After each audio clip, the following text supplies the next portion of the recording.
Okay. We are back live for some reason. Good evening.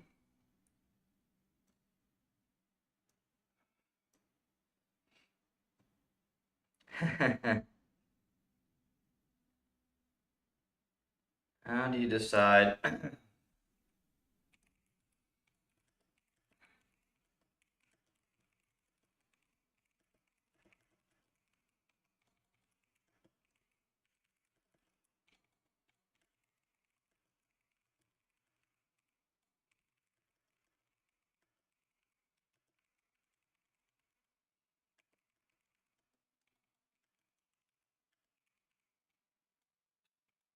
Oh, perfect. I don't have to type all this. So, let me show you real quick. That'll just be easier.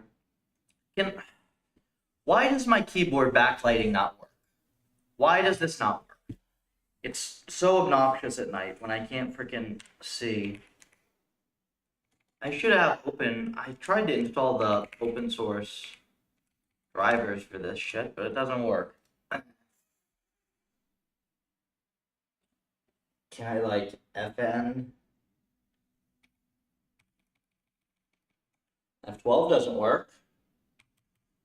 Oh, also this mic, I put this mic in a stupid spot. There we go, that's better. I would love to fix that. We might just do some random dumb stuff tonight. Small little things I've been wanting to do and fix because I'm exhausted. Let me answer your question though.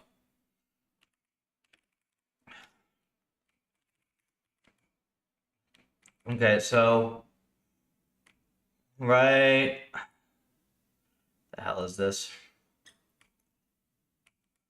All right, right here, you see target uptime gets returned from train.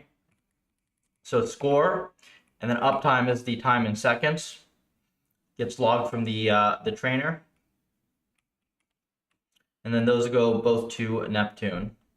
And then as for how you move on to the next run, so this here specifies the initial distribution as a log normal with a mean at 100 million, minimum of 50 million, and max of 1 billion steps. Scale specifies the width of the search distribution. That's just the initial distribution. Carbs will then, based on the results of experiments, move it to be shorter or longer runs. There you go.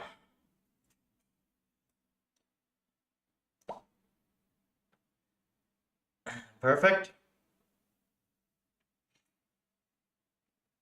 Batch size, time steps, and oh, only like 60 mil. Very nice. What baseline? It's kind of complicated. So the way that the original carbs does it isn't great. They kind of just try to push you to longer runs over time. We do something a little bit more complex. We have a conservative estimate of performance, and then we penalize you for uncertainty in the estimate of performance. So basically, you're encouraged to do longer runs only if you're confident that the results of those in the results of those runs. Basically, what you want is the idea here, right, is that you look at this Pareto front. All right, the goal here is that you fill in this section right here. You fill in the cheap runs before doing longer runs. Now, if you just full solve the environment, you don't even need longer runs, right? But the goal is that you use the cheap runs to figure out how the longer runs are going to perform, and then you move to longer ones over time. And again, in this case, we kind of just full solve.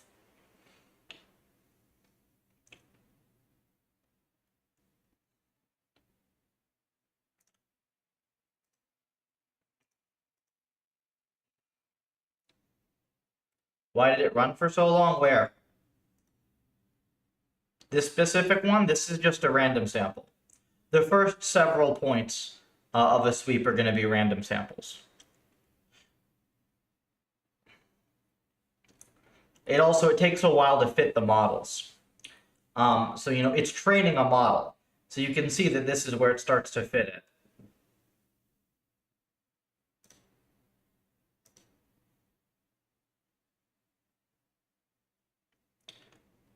right? We can see, look at this, see stable learning rate regime here. This is very useful, right? We get good learning rates from here to here. We see entropy coefficient about right around here is good, right? We see lambda, we see gamma. These aren't swept.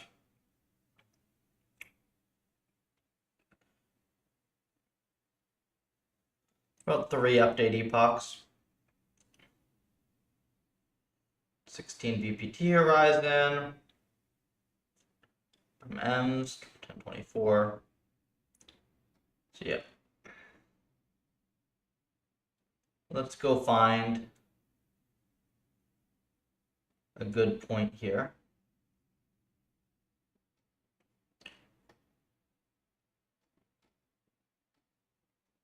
There's our Pareto.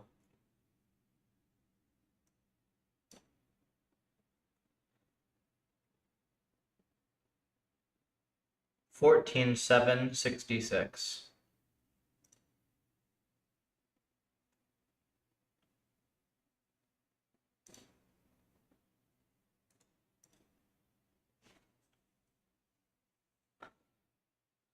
That is not fun. Oh man, you still got those? That's rough.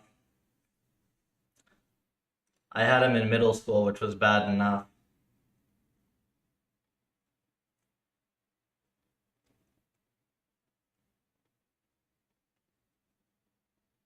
Oh, look at these curves. These curves are perfect.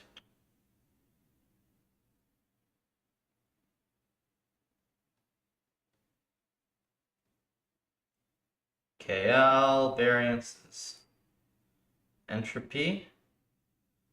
Why entropy? I guess it is deterministic policy. That's funny.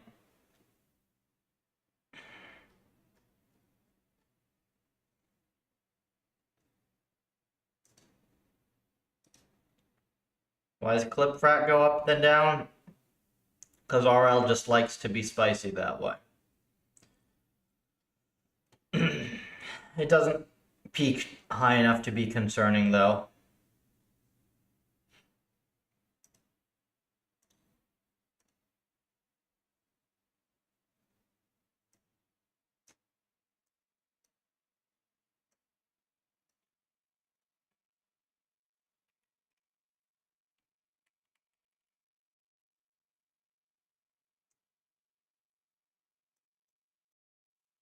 $70 million steps.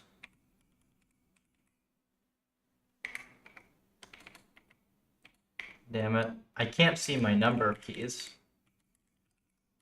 I can mostly touch type, but not fully.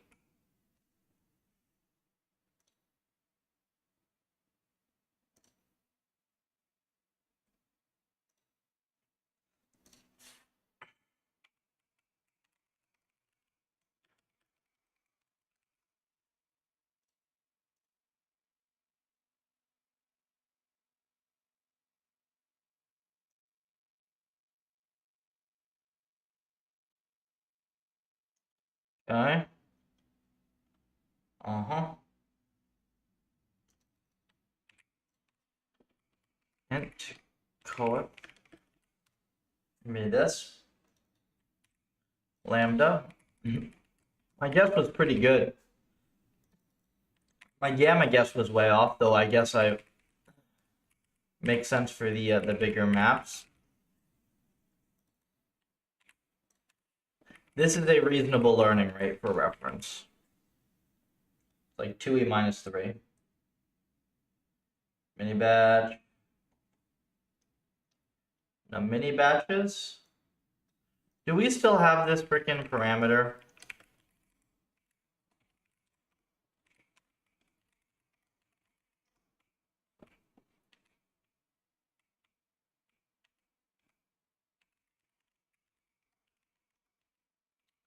I thought that we fixed this shit.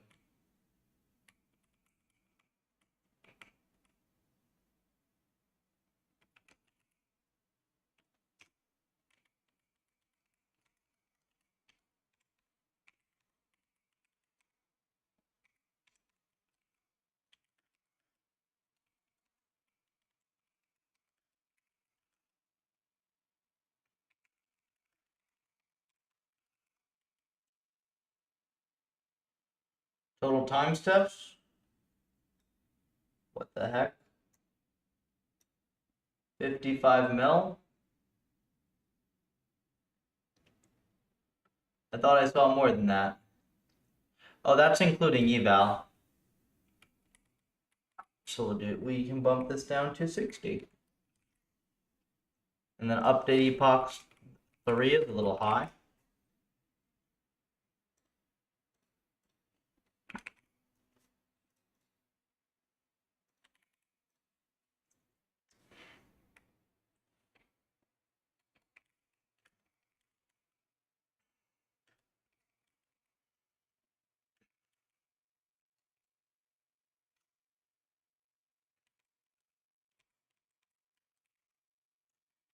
Can you explain?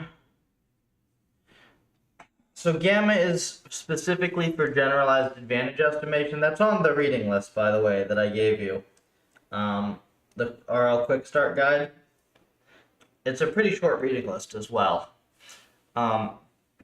So gamma is a discount factor.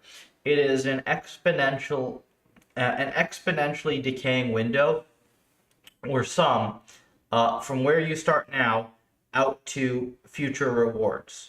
So if something, let's say that in 5 time steps from now, you get a reward of 1 and you have a discount factor of 0.9. All right, it starts out as 1, then you go back and it becomes 0.9, and then it becomes 0.9 times 0.9, then it becomes 0.9 times 0.9 times 0.9, and yeah, so you basically, the easy way to think about it is if you have a discount factor of 0.9, then roughly you're looking 10 steps out. If you have a discount factor of 0.99, you're roughly looking 100 steps out. 0.98 is 50 steps, roughly.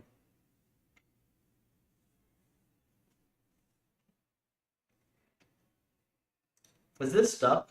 No, it's not stuck. Okay.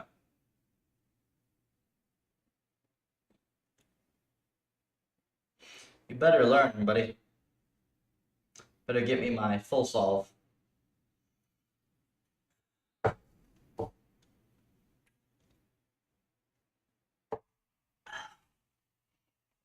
Like a trade-off? Yeah, kind of. The thing is, it's very obnoxious because it's kind of also just introducing an extra assumption. Because you might have things in your environment where you care about like very short-term rewards and other things where you care about very long-term rewards. And in that case, GAE kind of just sucks. No, it shouldn't be 0.1. Wait, O, comma? I can't see the stupid chat. O, comma, 1 or 2 steps. It would be really low. It would be like 0.7 or something. Or 0.5 in the most extreme, but probably like a 0.7.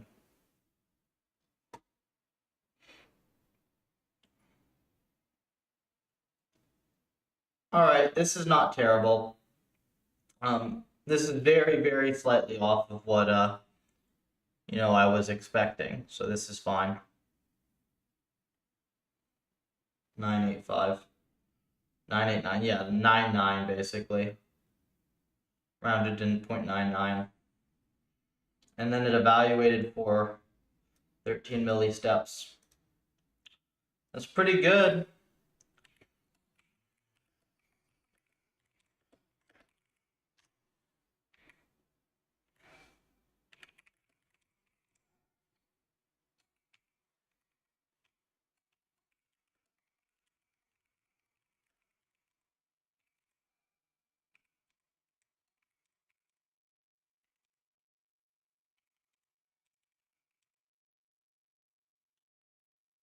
Sometimes we need to look at these parameters to understand better.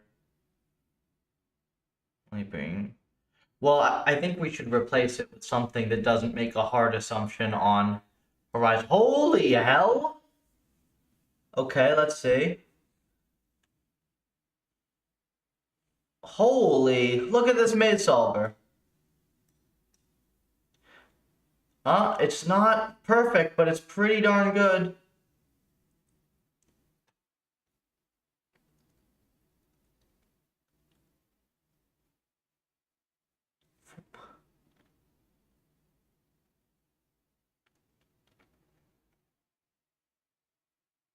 It solved that one? Holy.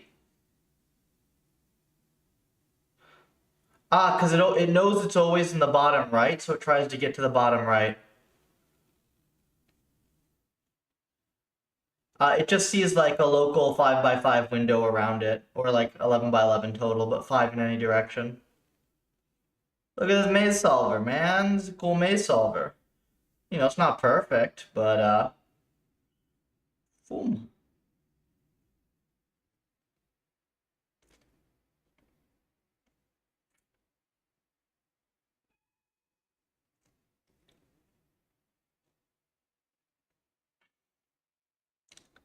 Well, it can't see the whole map. There.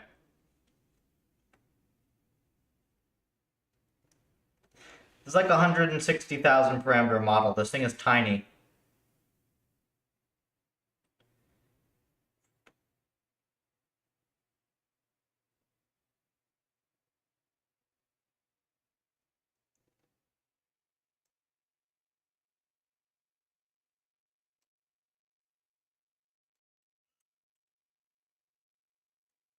You should probably just use our baseline models then.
Nobody cares about that, man. It's just a freaking maze.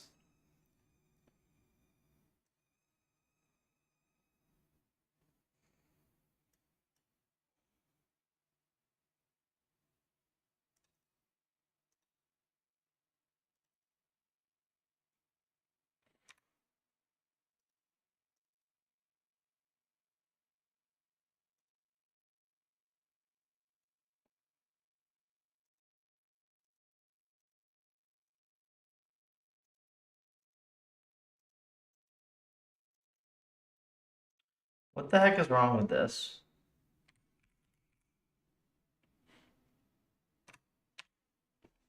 I'd like to just make a GIF. Maybe I can just have it save a GIF. Yeah.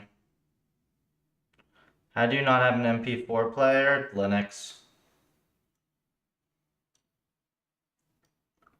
But also the file's weird. This is, why is it 255 KB? That's weird, right?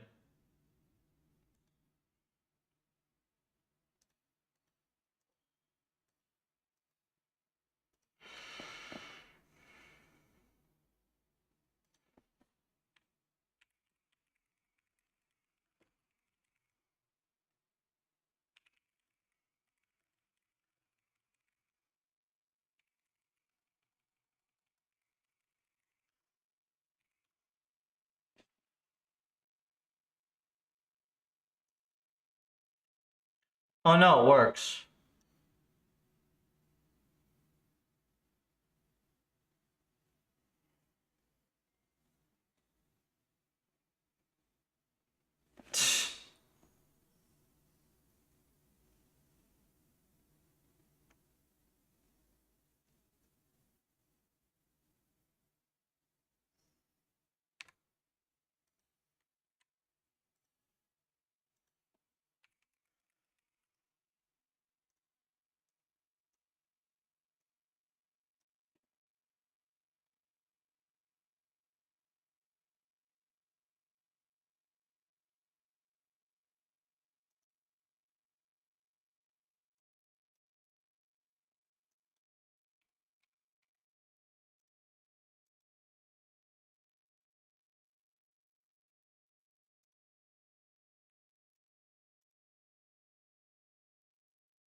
Linux.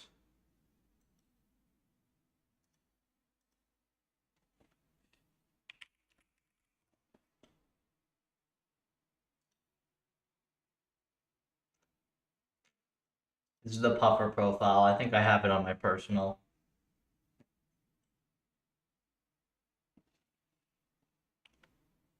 I don't freaking know, man. It should work, but it didn't sync or something.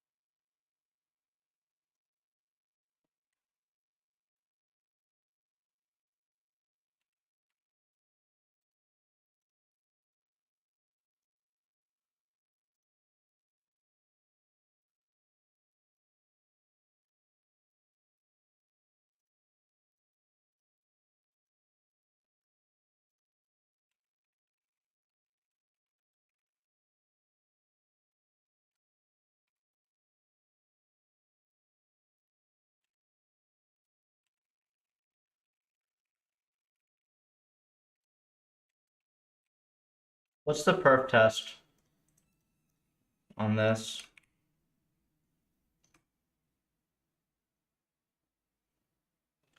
Let me just make sure it's 0.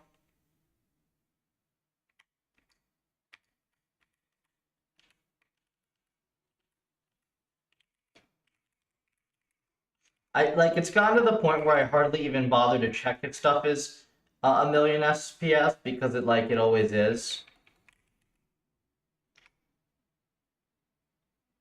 I'll show you. 4%. Okay, we have to optimize a little bit, but it's like easy enough.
$740. So 700-ish.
It's fun. Okay, enough games.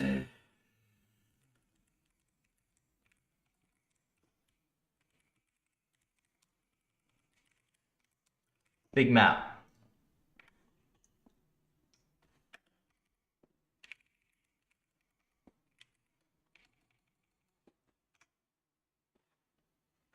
How big of a training set? This was only 1,000 maps. It probably would be better with more.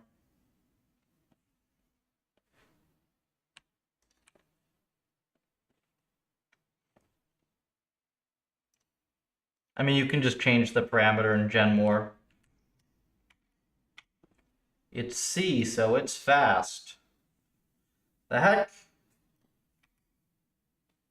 It just gave you my API token, dumb thing. Oh, I see. It's the, I didn't pay attention.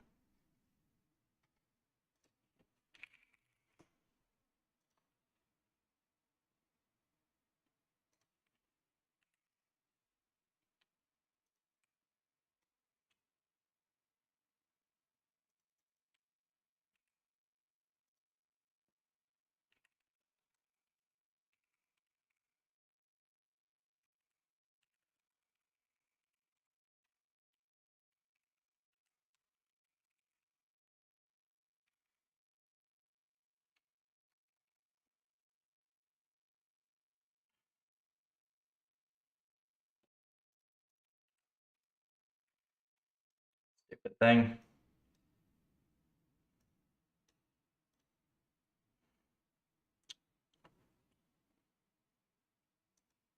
I gave him some suggestions. Holy, 10,000 items. Maybe this is the max? I don't know. Try and build my training set. I'm able to vary difficulty based on min moves. Yeah, so just like the dumbest, most basic thing to do, right, is you pick a maximum number of moves, and maybe you pick a minimum number of moves so you don't get like one move level. So let's say you pick 5 to 10 move levels, and then you train on those, and you run a hyperparameter sweep, and you see if you can do that, and then you move it up a little bit. That's the most basic thing you do.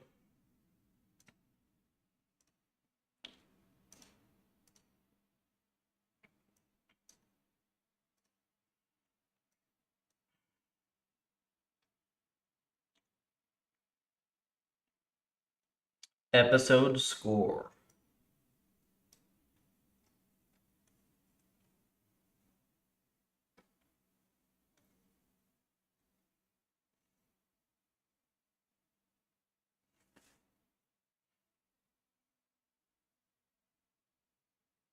Not just dump. Well, let's show you how I did it. In fact, Spencer, I have a present for you.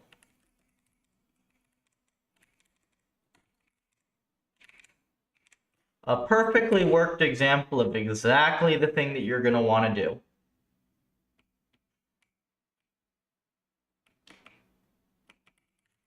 Here's some levels. They're stored as state variables. Here I am creating 1,000 levels and populating them here. And then here I set the state to whatever level I like on reset. You can randomly sample, or you can add a couple variables in here and do some fancy curriculum learning. Yeah?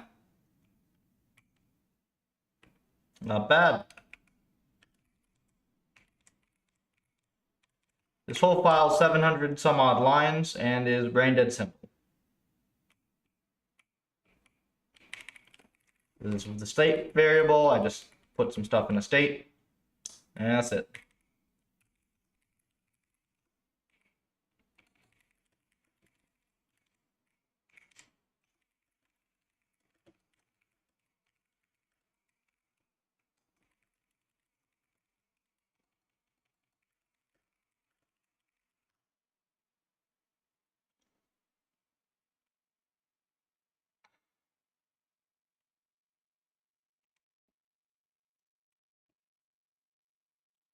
Look at that.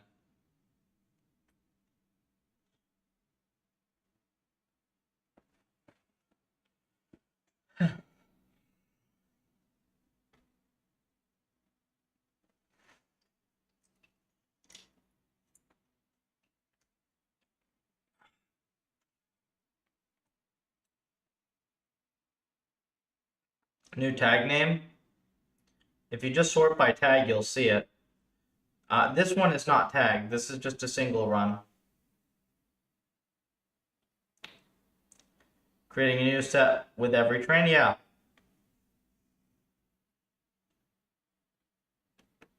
I mean, this is the example for you to work with.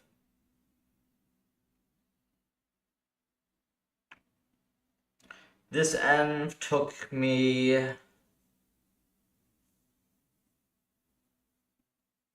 I want to say probably between 8 and 12 hours to write.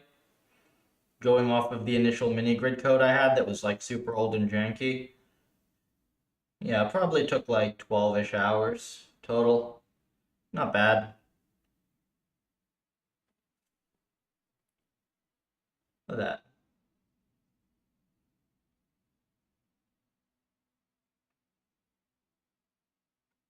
Oh, this is so gonna full solve. Yeah, we'll just run, we'll rerun the hyperparam sweep overnight, but this, I think it just full solves. In fact, I'm tempted to just run this for 200 mil just to see.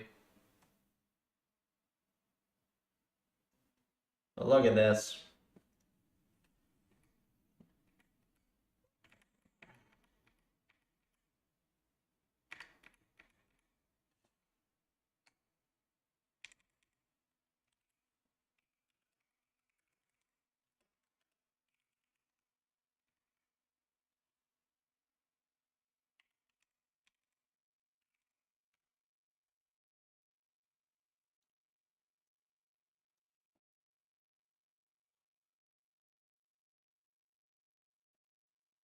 Puffer.ai.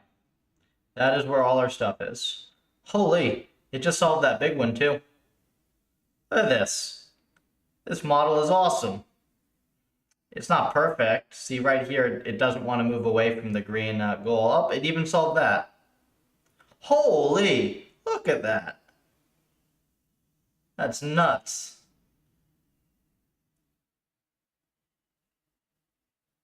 Oh, it even got there. Look at that. Model rocks. And this is not even fully, let's do, alright, we're gonna give you 200 milli. You're getting a budget. Spend it wisely. Only take a few minutes.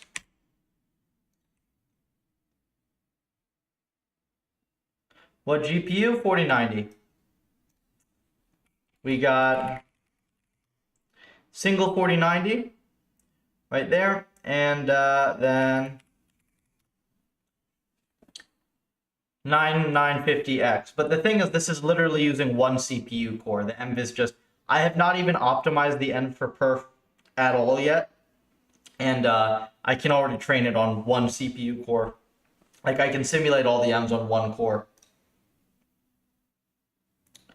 This weekend I'm going to get character animation in. Very nice. Can probably deploy to Puffer. Very good. This guy needs, where is he? This guy up there needs more animations. At some point I'm going to have to commission some proper animations that week so we can like put the Puffer and stuff. It is fun. Oh, other types like gamma learning rate, they stabilize. But lambda stabilizes to like, I don't know what that means.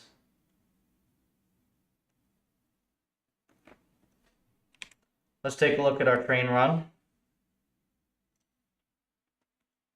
Oh, that's weird. Looks like there is some variance. Let's see if it recovers. That's our LB and RL for you.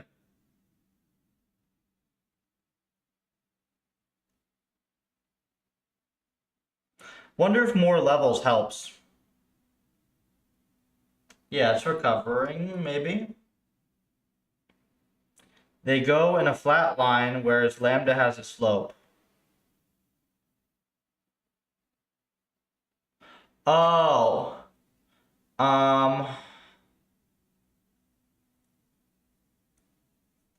Like,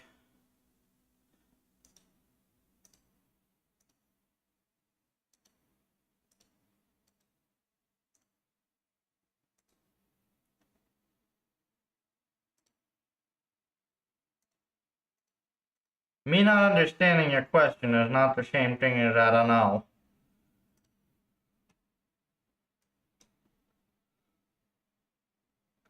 Okay. What the heck is wrong with, am I not logged in? Why can't I see the dashboards? Oh, here.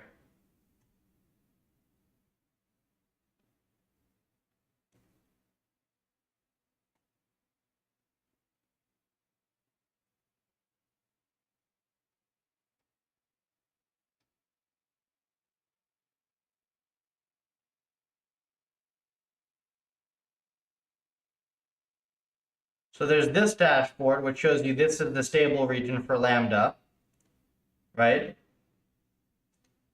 And then there's this one here, which is sweep progress, okay? This shows you what parameters carbs is selecting over time, over all the different runs. Okay, so this is just saying that lambda started out too high and carbs had to pull it down a little bit. Whereas gamma started out roughly in the same spot and carbs just had to get more confident and hone in on like some very small, minute adjustments to it. See, this is the default. It starts up here, right? This is just like what we've configured it to start at. And then it finds that the correct value is over here.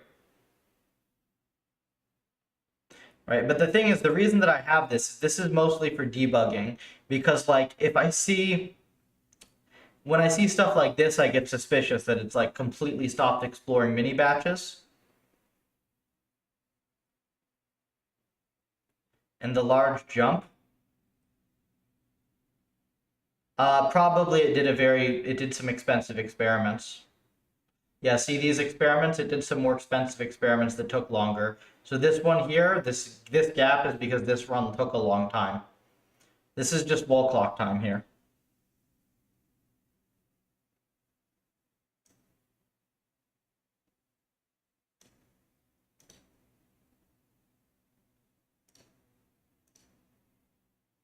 Okay, so this is interesting that this didn't do quite what we were expecting here.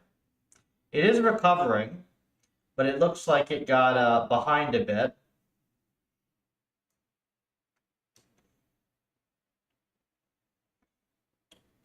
Which is pretty weird. No, now it's getting up there. We can try more maps, we can try other things, but I just want to see what this does.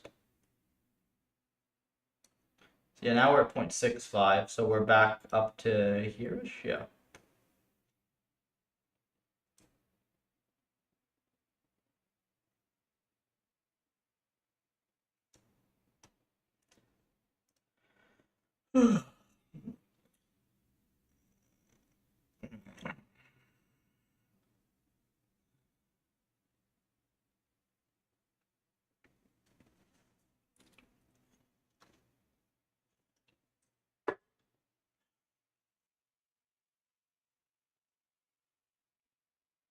I gotta get myself a stream overlay at some point just to like put all these different things, to organize all these things.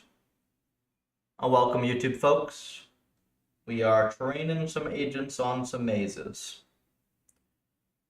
When do you recommend I switch? Well, I think this is gonna help you, is the thing. I think doing the end-to-end in RL, like in a way that's actually high perf, so you're not sitting there debugging forever, is going to help you. So basically, whenever you feel like it would be interesting to you. I generally suggest new people spend like 80% of their time building stuff and 20% of their time on formal material. And I gave you the formal material, right? I gave you, what was it? I think it was 2 courses, the like intermediate thing, and then my quick start guide in whatever order you can process those.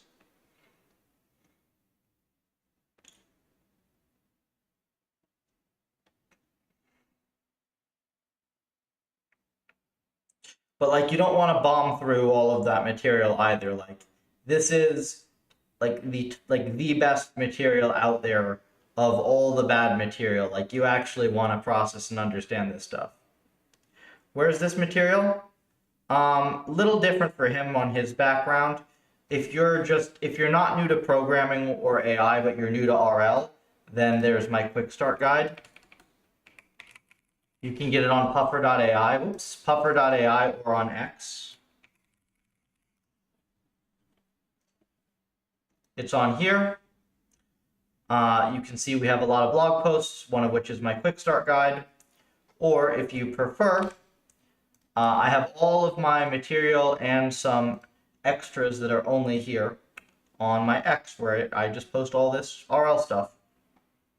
And you get some fun stuff like this as well. Almost entirely RL content. Occasional miscellaneous fitness post, but almost all RL.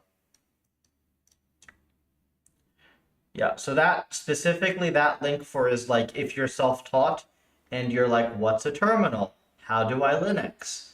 How do I find files? How do I, package stuff? Like basic things like that. Love your Windows 11 theme. Lol.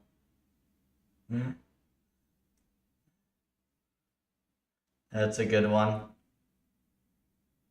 You are joking, right? I have to clarify because it is the internet.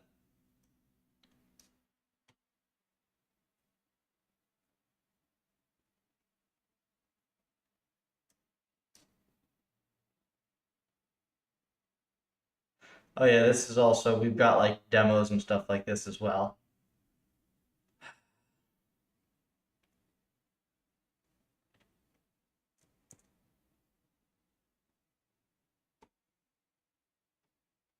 Very good.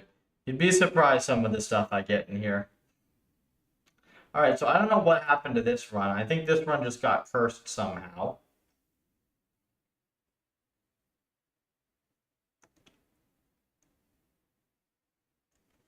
I'm gonna crank up the map size and try again.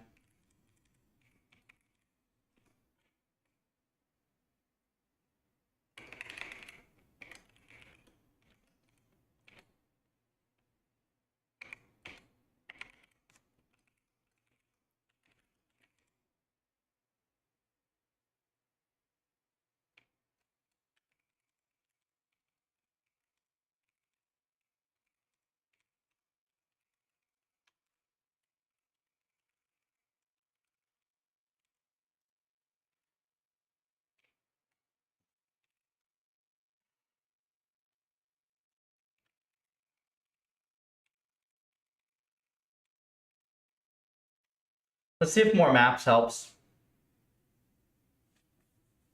Maybe just we got some weird maps in there, I don't know.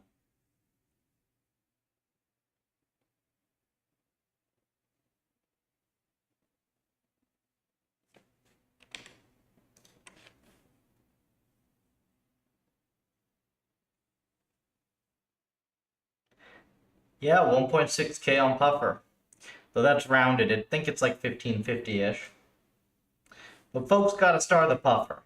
Puffer's gotta eat, and he eats stars. Alright? I mean, 1 mil SPS procedural maze. I'm like, come on.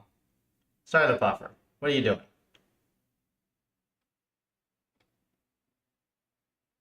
Star him.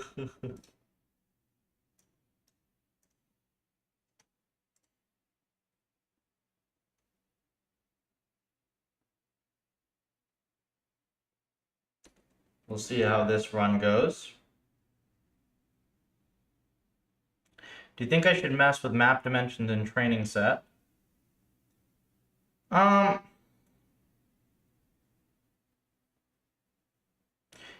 It depends on your map gen algorithm. Like the way I do it, I have them variable. And then I have a max size, and then I just use however many bytes of memory I need, or whatever. I think technically I skip rows.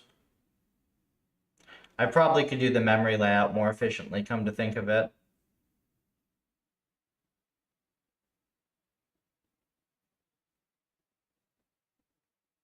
I wonder if I'm even doing that right.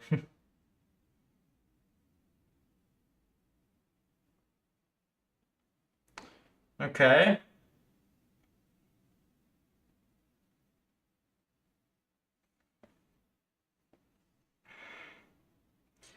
More maps seems to be useful.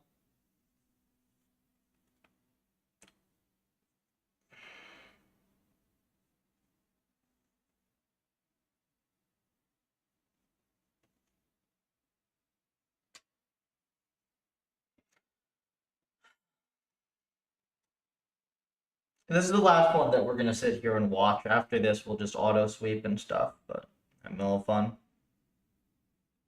BFS gets a little slow. Depth 35. You should only need to run that at generation time, though. You don't generate the maps between resets. You generate a big set of them, and then you sample from the set.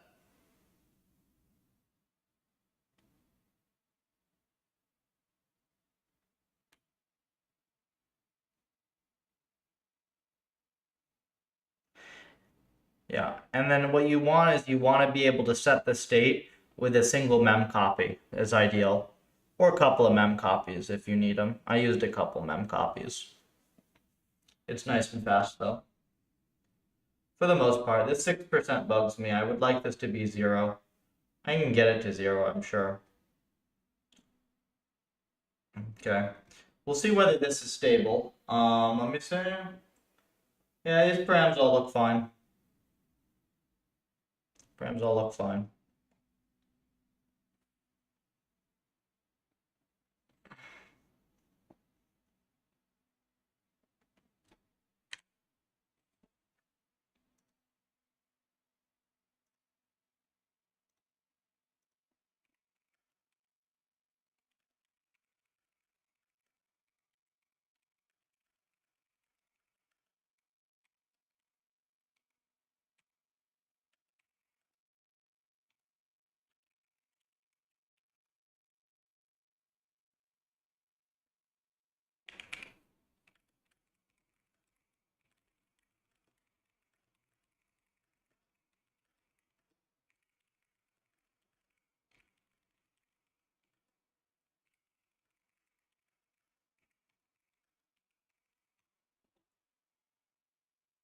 OpenAI released O3 Mini. Cool. Good to know. More mem copy, just initial for map. Yeah, that's fine. You're doing it right. As far as I can tell, you're doing it right. The grid code should be useful to you, though. Honestly, for a lot of folks, like this is the first env I've written in a while, and this should be pretty useful. There's still a few things I want to clean up here and there. I haven't dealt with like freeing memory and stuff yet at the end of training, and there are a few things to clean up, and I'd like to make it easier to load in different configurations and add in a couple more hard-coded baseline tasks, right? But this should be a pretty nice base to work off of because it's pretty clean and simple. Each env I write gets to be, better. All right, so this thing is stuck, which is annoying because it didn't seem like it was stuck before. We'll see if it gets unstuck. You got till 200 million, buddy.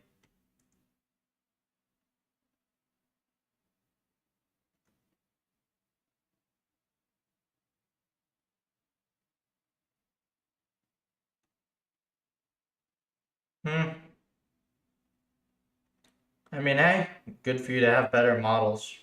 I don't really use them all that much. I use them for a few things, but I don't use them a ton.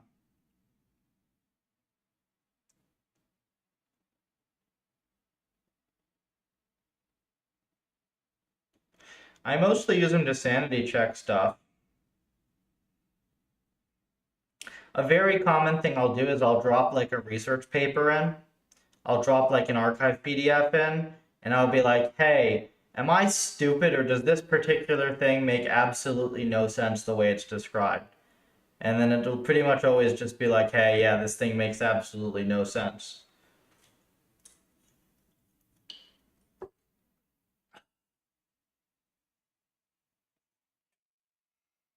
Welcome, YouTube folks. This is the last manual run we will do. After this, I'll just set up an auto hyperparam sweep. I've got like another hour or so to do some stuff. Is Bet around for merging M's or anybody need an end reviewed? I'd like to get some cool stuff merged in. I know Bet has PRs, but I'm sure he'll want to see, he'd prefer to have stuff reviewed live.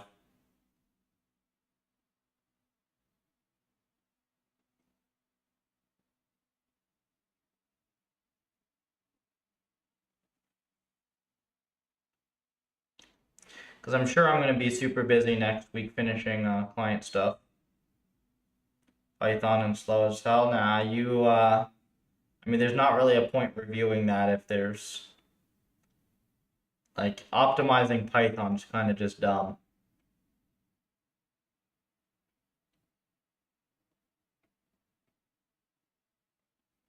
And, like, you can write nice Python code, but it's a heck of a lot harder.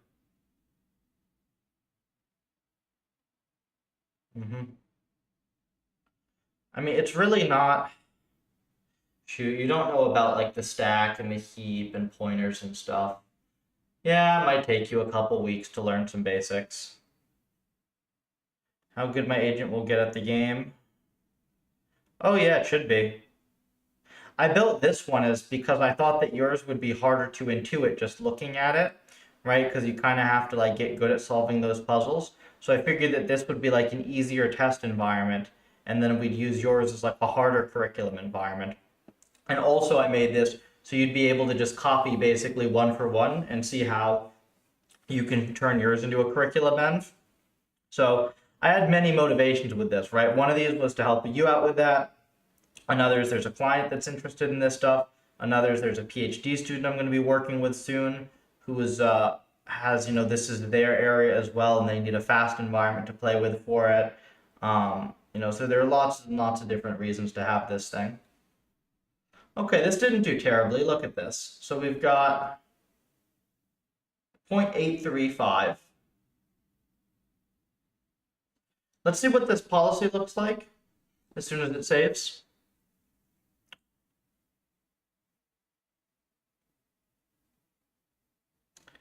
The course for this is CS 107 from Stanford. The problem, so the material is good for the course, but the lecturers are not great. Same with 106X, to be honest. Oh yeah, there's a lot of interest, man. And when there isn't, I can usually drum up some interest if I just, alter things just slightly. It's like, yeah, well, we'll put in a curriculum learning wrapper on it or whatever, and then people get interested. Trying to generate lots of cool opportunities in RL here.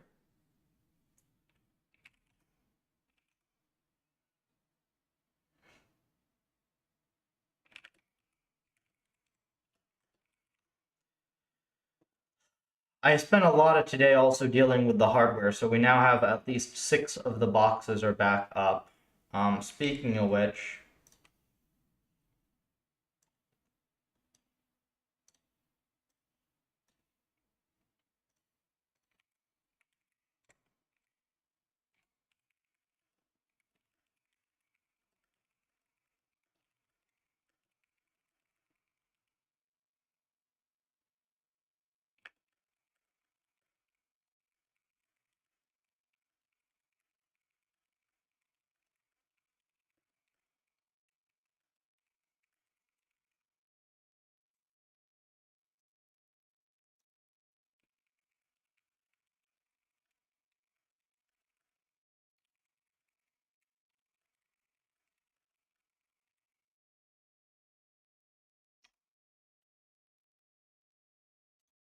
can you quickly summarize what we are doing today? Yes, indeed.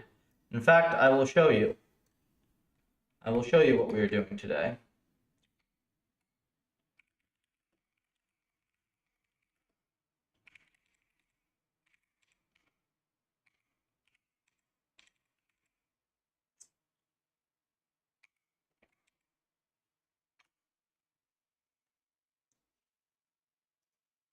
This is a procedurally generated maze environment that randomly loads a new maze level every time it runs. I just built this environment over the last few days, and we are currently trying to train some decent baselines on it. This model is pretty good, but as you can see, it does get stuck like this. But this is going to be a very nice task for curriculum learning, exploration, and a few other areas of research that we work on. Other environments like this exist. This one is better and much, much faster. So that is why I built it. It also didn't take particularly long. This was less than 2 total days of work. Yeah. So I mean, let's see. You'll see it solve some mazes in a second. They're randomly generated, so the bigger ones are harder. There you go. See?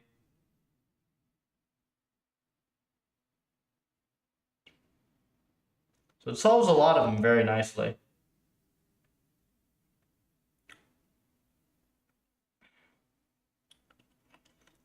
So on XKCD missing semester page. Yep.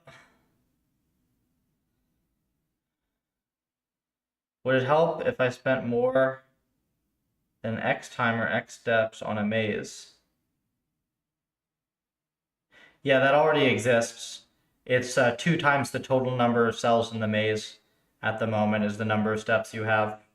I could shorten it potentially, but currently it's 2 times horizon.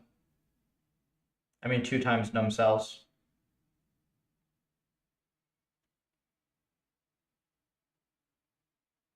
I could probably make that a hyperparameter in the sweep. That one actually does make a huge difference in sample efficiency. Huge difference. But I think we'll just keep this as a 1-to-1 sweep for now. And what we'll do is sweep carbs, Neptune, tag, maze 32. Oops, and one thing. I wanted to increase the total num time steps to mean of 2e8.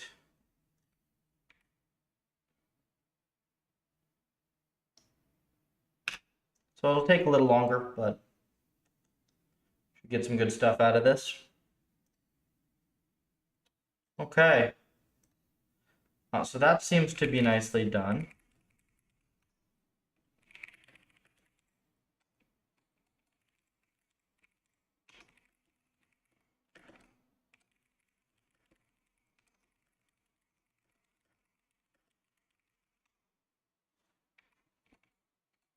What is that? Is that like the profanity finder in commits or whatever?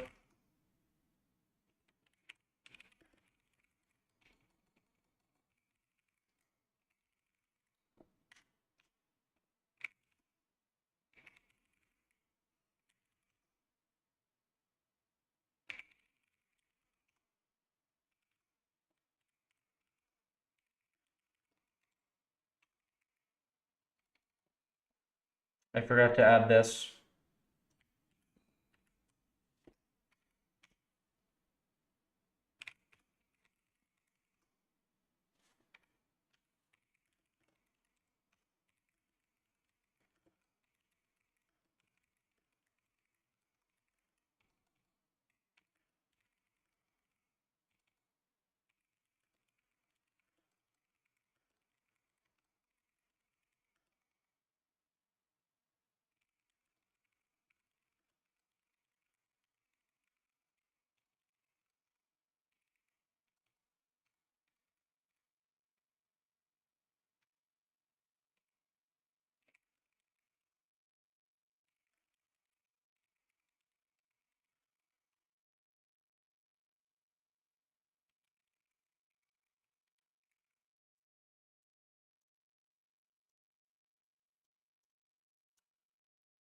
Ah.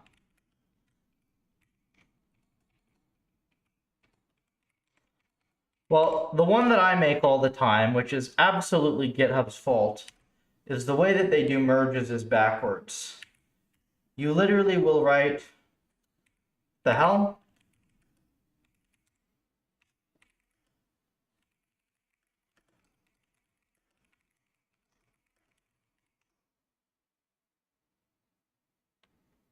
Was this thing committed?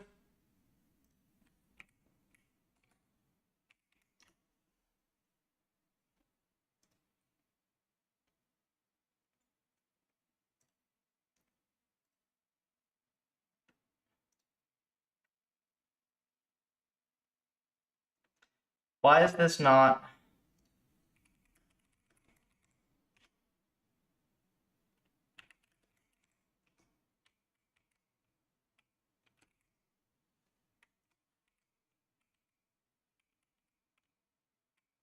This is not what was here.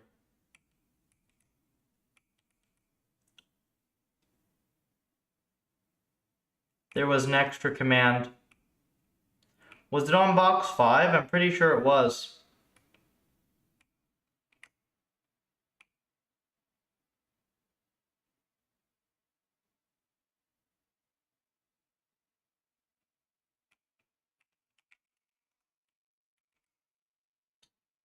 That's annoying.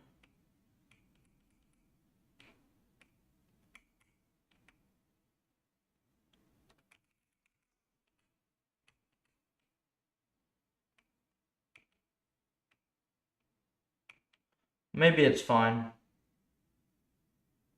Yeah, this is fine.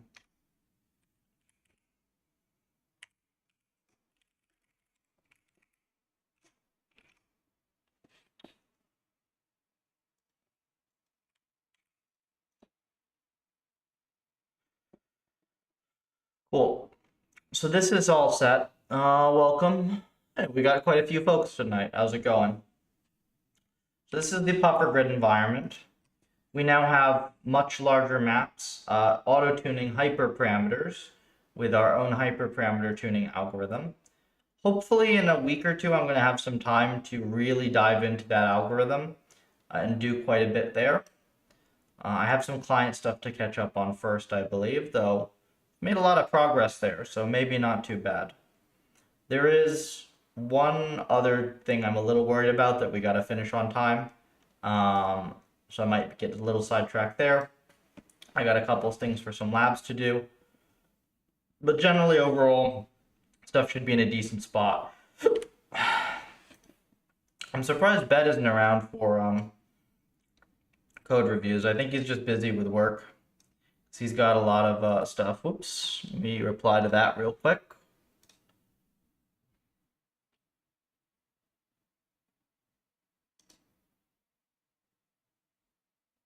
Jeez. 50K.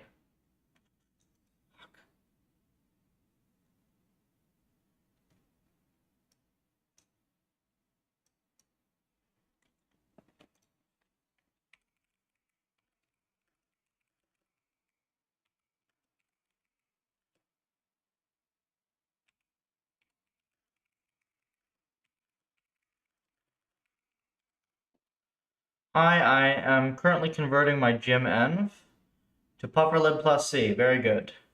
Current env has a lot of vector ops in NumPy. What is the best way to convert this to C? Should I still use NumPy? It depends on which way you're using NumPy. Like, are you just kind of writing stuff like a JAX-env where you're trying to parallelize stuff instead of writing loops because Python for loops are slow? Or do you have like matrix operations and stuff? Like matrix multiplies and stuff?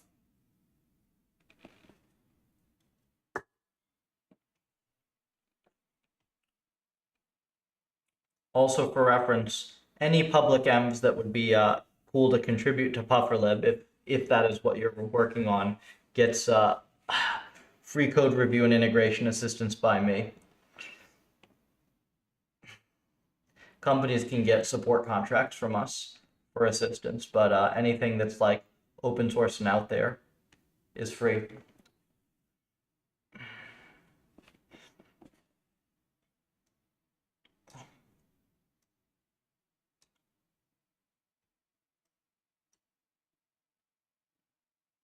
Dot and cross products for collision detection. Yeah, you can just write loops for that. You can just write loops. C is fast. You just load everything into big 1D arrays, you compute your index offsets, and that's it.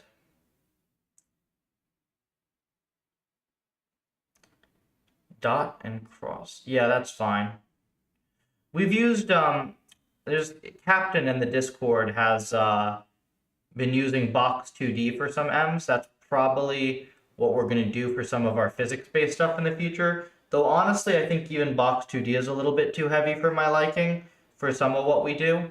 So I think that probably we're going to try to make like a min box2D at some point. So we just have like a 500 or 1000 line file that you can just include and have a full, all your physics stuff that you'd want.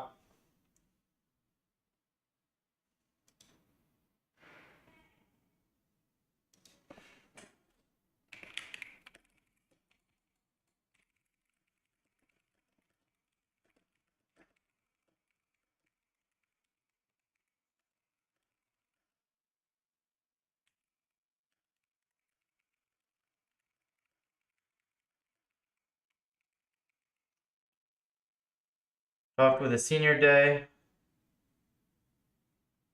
Doing something on your own is more valuable than you did it from a course.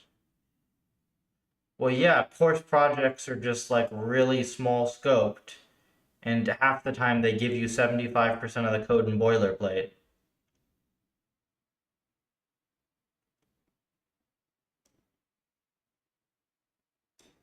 Any examples in the repo which do something? Yeah, all of them, man. They all do. I mean, we've got pretty fancy environments here, right?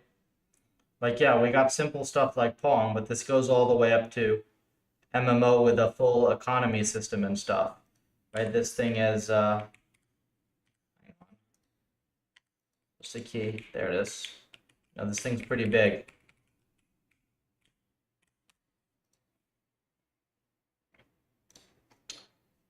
So all of these are in PufferLib, Ocean, and then they're all just here. They're single .c files, or single .h files, rather.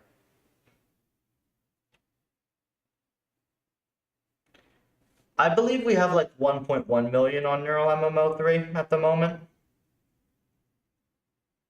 The M's that I've written, by the way, if you're looking for some of my code, most of which should be fairly clean.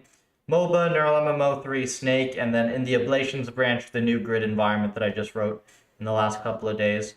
Some of these other ones are my prototypes as well that are being filled in by contributors, are fairly clean, and some of the contributors have started writing very clean code as well. A couple of these are a little messier, but mostly pretty good.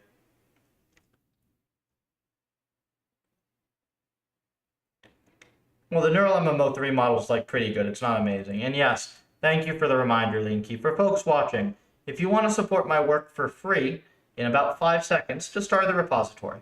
That's all you got to do. It helps me out a ton. It really helps us to get the word out on Puffer. Be the Puffer star, indeed. Speaking of which, I saw a good number of Puffers on vacation. So that was at least fun.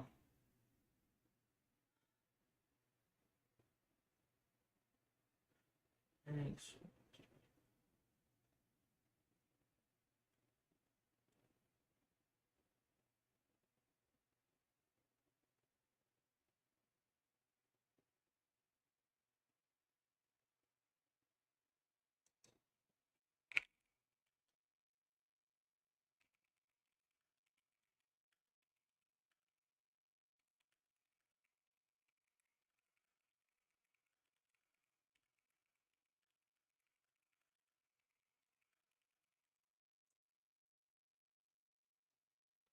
What the hell is the...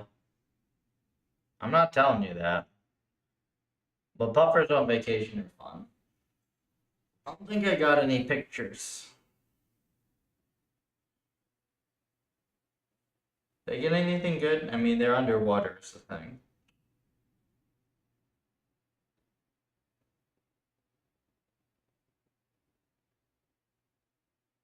I mean, they're pretty lame pictures, but literally just like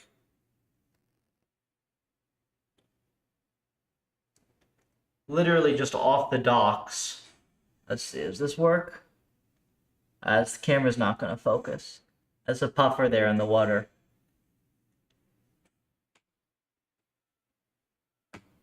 Off to bed. Back at some point. See you around. I'm usually streaming stuff, so I'm here to help. How's this going here?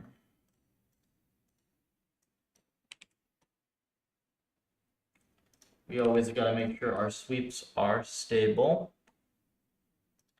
Skill bill.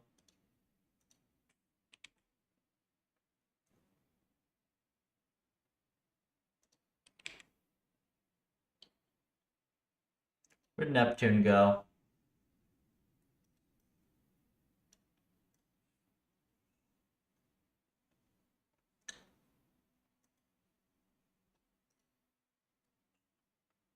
Yeah, so we can check on neocarbs. Yeah, puffer gets bigger. You feed it starts, you feed it code, it gets bigger.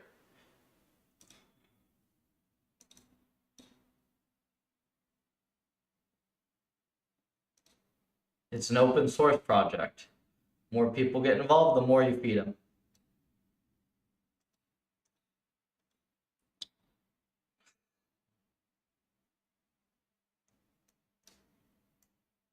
It's a fun logo.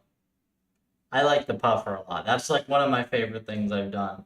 Is to like, we're gonna have a mascot.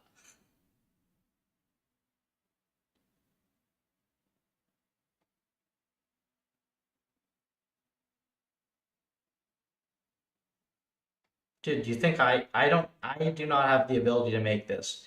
This was two different artists.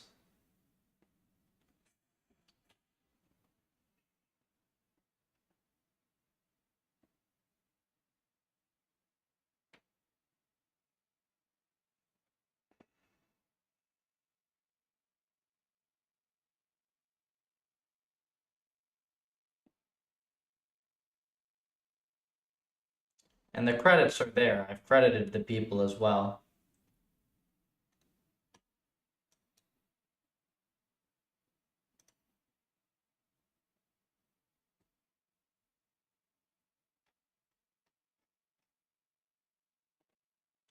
Everybody gets credited.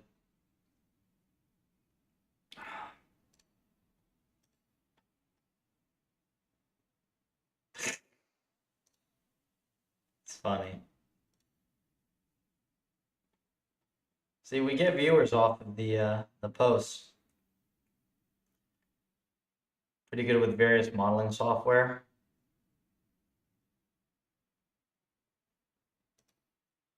I mean, it's more like artwork than like 3D art than it is like engineering design.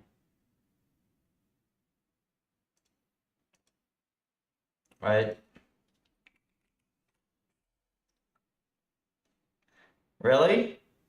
It's very rare to find the computer scientist who's also a decent artist. That's a very rare thing. So I suppose it's very rare to find a computer scientist who can write. And I was always a good writer. Horrible artist. Good writer, though.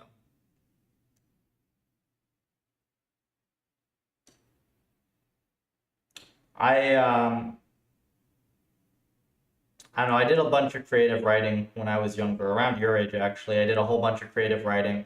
Did a little bit of it when I got to undergrad as well, but really hated the way that they ran the courses around that, so I didn't end up getting the minor in it. It was just real stupid.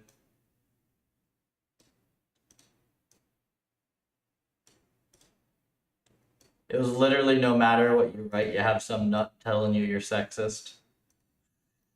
And also they wasted like so much time. They did very little writing for writing courses. And the source material that they used was just dry and boring as well. It was very mundane.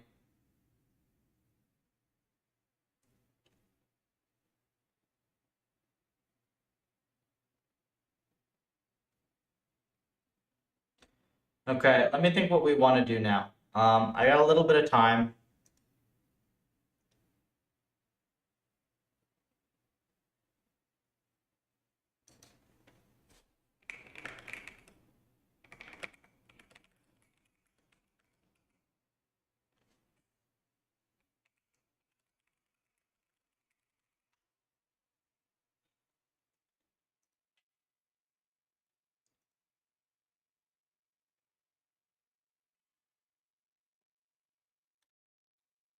Let me see if I can just get my thoughts straight on what I want to do with all this next. So we have a decent backlog of contributor code to look at. Noah's got Nev, Captain's got Nev, Bet's got at least one Env, I think a couple M's worth of PRs. I don't know where that space, the other Env went from Nev. Noah has TCG PRs potentially. That's funny. We got those to merge in. I've got my grid environment to finish polishing up, though I'm a little too tired to do more on that right now. I've got client stuff is mostly in a good spot, to be honest. I got to do a few more things on it, but I think it's going to be mostly in a good spot.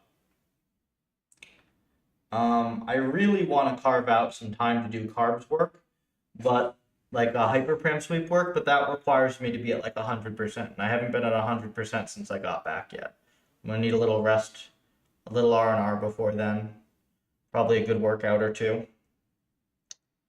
My plates are coming. They didn't ship my rack for some reason, but I'm at least getting my barbell and plates and a platform on Wednesday, so at least I'll have some nice equipment. That'll be fun. Let's see. Other than that,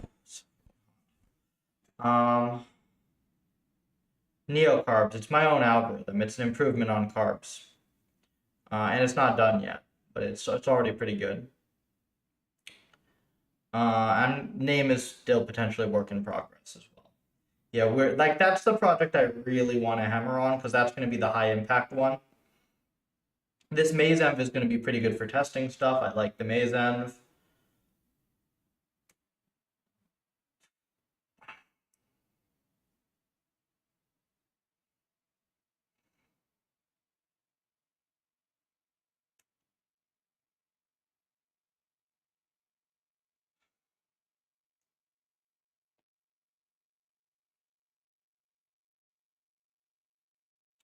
I also have a couple academic collabs to look through.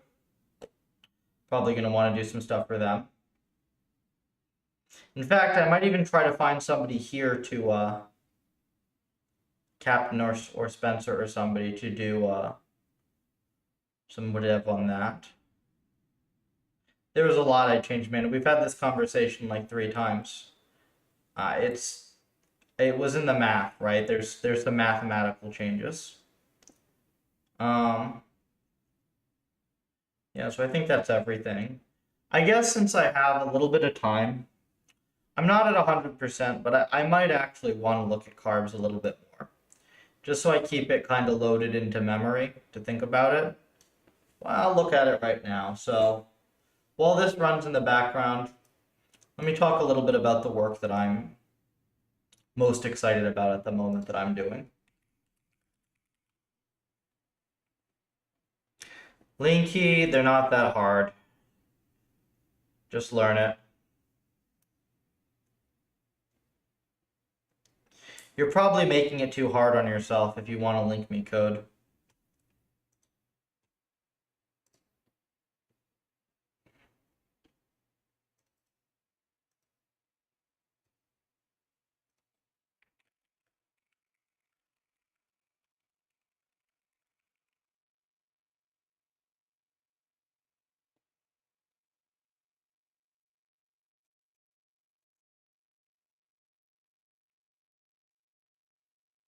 So this is carbs.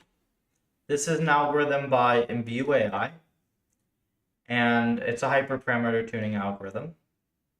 All right, hold on. Let me answer Linky's dumb question. You don't need star star. You're doing it wrong.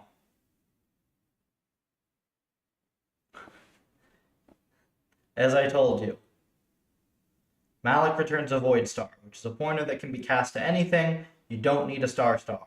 Not a single one of my environments has a double pointer. There you go.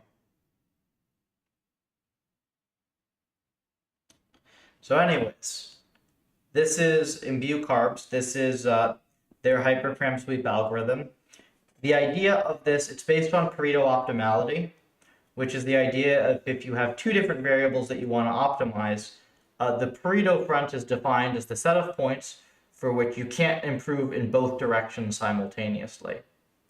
So what does that mean? Well, if you have a score, like the score that you get in the game and the time in seconds that it takes you to run the experiment, then you could say that I want the experiments for which you can't run anything that is both a faster experiment and also gets higher score. Right? So you can get quick experiments that do pretty well, you can get longer experiments that do really well, but you can't, you don't want the points that you can just easily do better on both. So that's the idea of their algorithm. Now, whether it actually does that so well is up for debate. It consists of 3 different Gaussian processes. These are learned models that are fit to the outcome of each experiment as they come in. You've got GPY, which ignore the details of what a Gaussian process is and how it exactly works. GPY takes in the observations, and then which are the hyperparameters that you're using for your experiment, and then it predicts score. So given hyperparameters, it's trained to predict score. GPC does given hyperparameters predict time the experiment takes, cost. And then GPPF is a bit more complicated. It is trained to predict the optimal performance that you can get for any specific cost. So it takes in cost and then it predicts the optimal performance according to that cost. And it's informed by the Pareto optimal run so far. Details of that not super important. So this is the basic formula, the base version of the formula that they use for this algorithm. It's got 2 terms in it. The first term says, how much better does your Gaussian process think that these hyperparameters are going to do than the other Gaussian process that thinks it knows what the optimal parameters for a specific cost are. So how much better does this Gaussian process think that you're going to do than the other Gaussian process thinks you can do? That's the first term. This is generally a reasonable term. I have some qualms with it, but I've left this one mostly alone. The second term I don't like at all. What this is this basically says don't select parameters that are too far away from your existing experiments.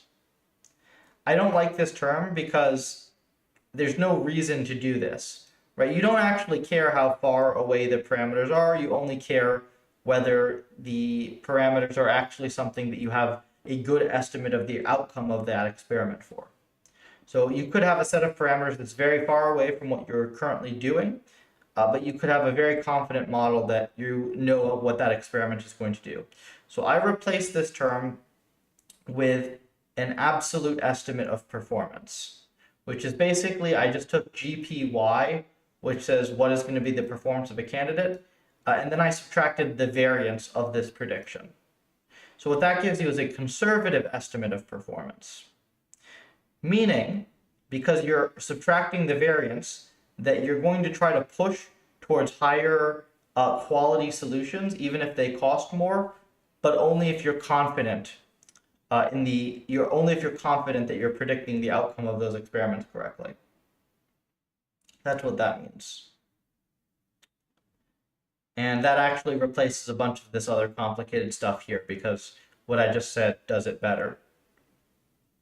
I have a few other modifications as well. This is currently the biggest one, and this makes it do much, much better. Now, let me kind of pitch you the thing that I want to figure out how to frame as a mathematical optimization problem. And I'm really not that great. I'm not a great mathematician. I'm really a much stronger engineer than I am a mathematician. I'm a good scientist, really good engineer, pretty mediocre mathematician. What I would like to do is I'd like to figure out a way to frame the whole sweep, the whole hyperparameter sweep as an optimization process. So essentially, you have your budget that you have for the sweep is time.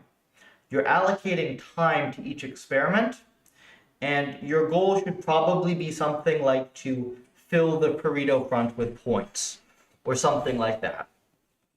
So like, if we have, let's just look at a Neptune experiment.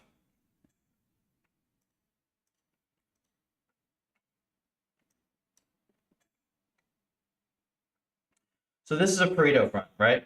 This is not a particularly interesting Pareto front. Let's try this one. Is this an interesting Pareto front? Still not an interesting one. Some MEMS have more interesting Pareto fronts than others. Let me see if I can find one that will make a good example for you.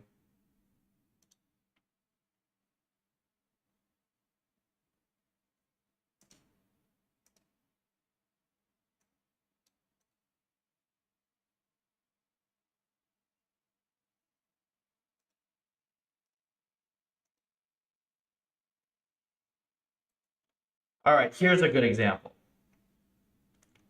So this is the Pareto front. If you draw this line here, this is the Pareto front. So the goal of your hyperparameter sweep should essentially be to fill in this line with points, so you have an accurate estimate of the whole Pareto front. Now you could just say that you just want a model of the Pareto front, but I think that you don't know how good of the model is at each point without having the individual points. Maybe that's wrong, we'll see.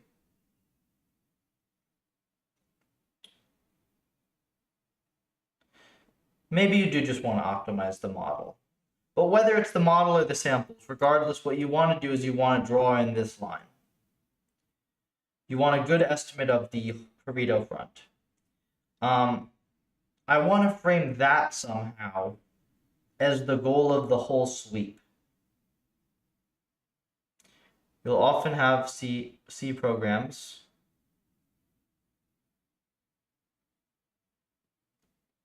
You don't have to do that. That's just because C has a single pass compiler. So anything that's defined below, like you can't use a function that's defined below your current function. But like the usual trick to this is to just define functions in the order that you use them. That's worked for all the M's and I've not had a problem with it. If this doesn't work, you're probably writing very convoluted logic.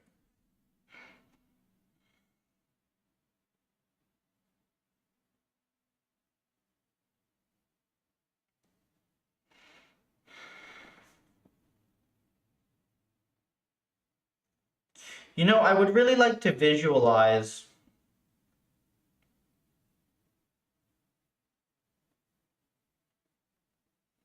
I'd really like to visualize the Pareto front.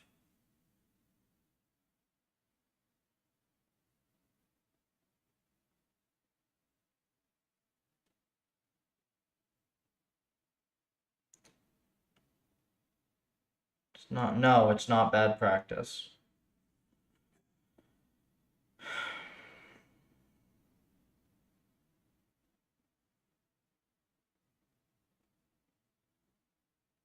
And actually, I typically, what I do is I keep my .c file very small, and I kind of just stick everything into the .h file. It's a header only. That's what you call a header only library or utility.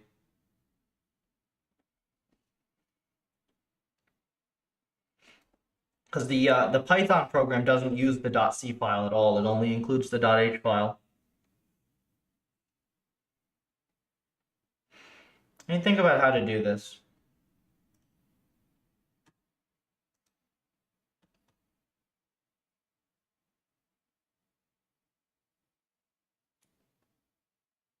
Yeah, you can. That's actually one of the nice things about Neptune is it's very easy to download. But that's not the current question. You can download it actually as a pandas data frame or a SQL table. It's very nice.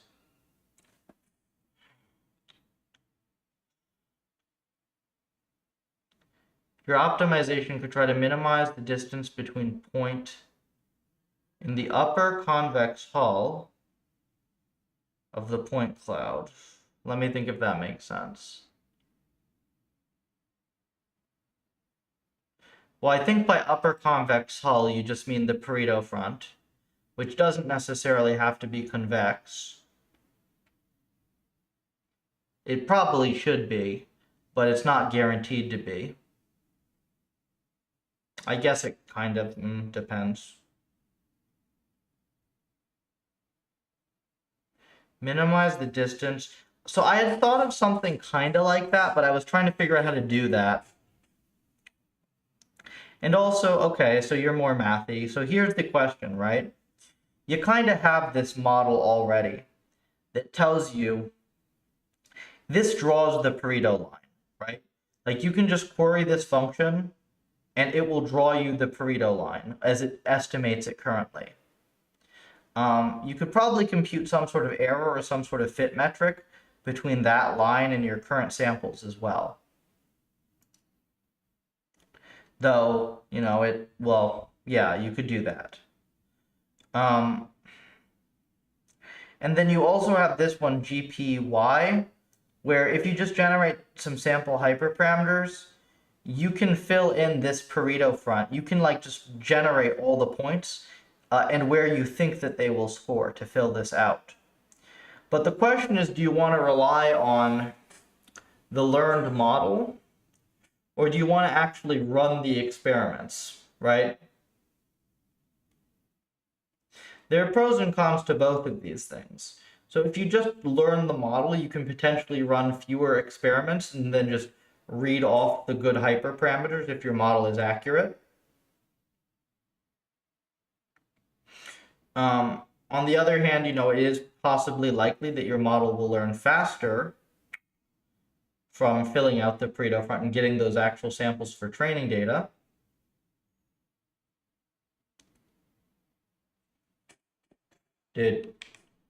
Where do I download? Is API, okay?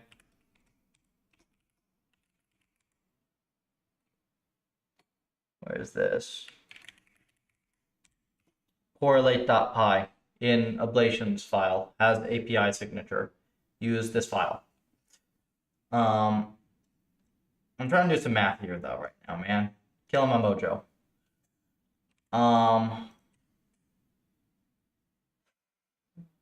Let me go with what you said for now. Minimize the distance between points in the upper convex hull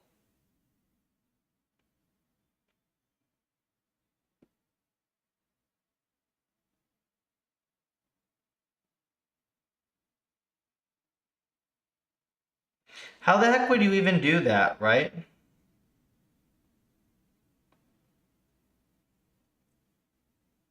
Because each of those points is an experiment.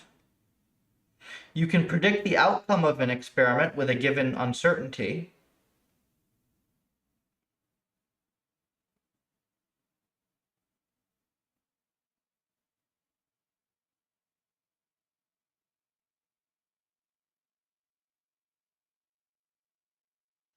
How do you formulate this as a problem where you can like solve an optimization problem and read out the point that you should sample?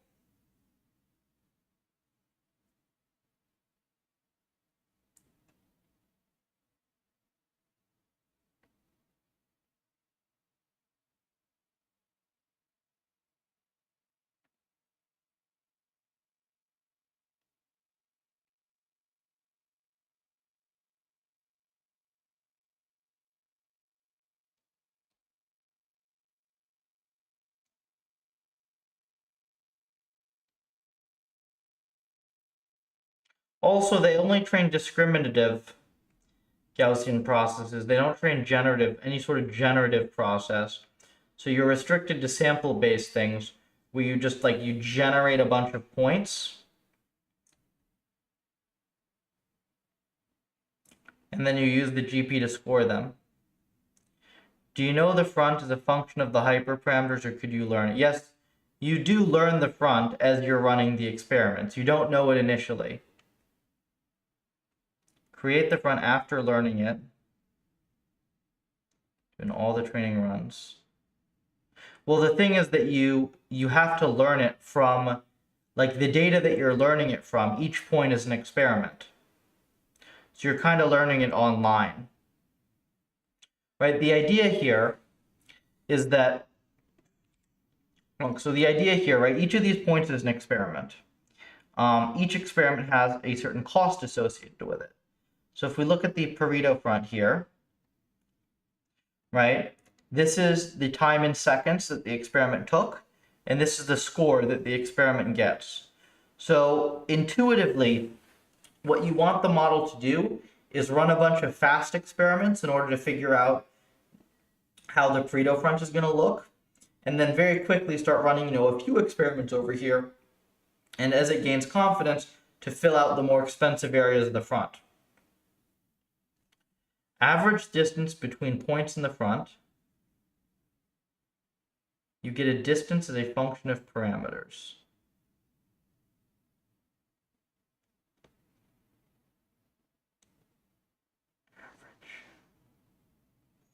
That gives you midpoint. Doesn't it? Wait, does that work? Average distance between points in the front.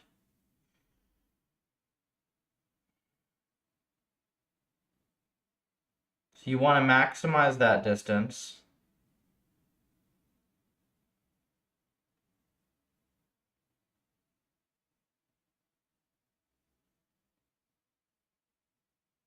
Does that give you what you would intuitively expect?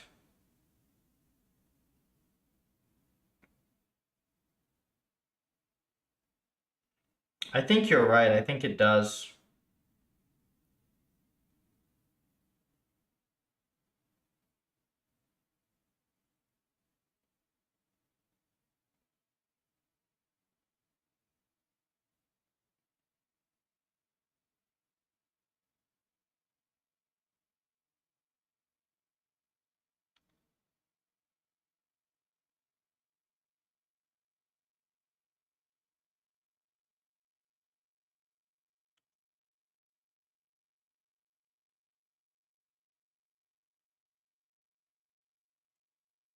But okay, so that's like, that assumes you have an existing Pareto front, right?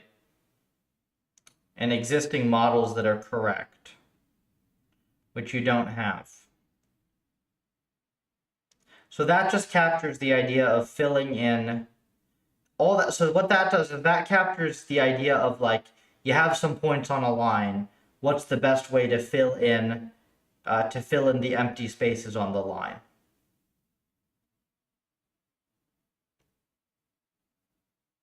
We're missing the overarching, because, like, I don't like how right now this is kind of just a bunch of terms that are thrown at each other, and they don't really capture the optimization that we care about well. Because basically, like, this is a model of what we care about in Pareto optimization here. Getting the front, but not for doing it fast. Well, the thing is, you can't just get the front, because you need you need a good model of the score that you're going to get for a specific set of hyperparameters, right, in order to fill in that front, and of the cost of the experiment for that matter. So it's like you need the models in order to be able to do that in the first place.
Are you trying to maximize the integral of the Pareto front?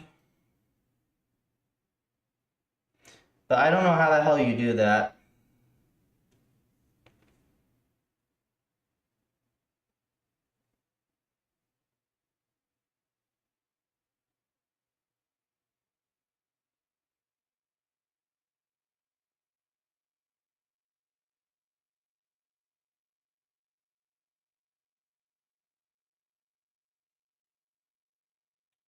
See, this is one of these occasions where the math background would be helpful.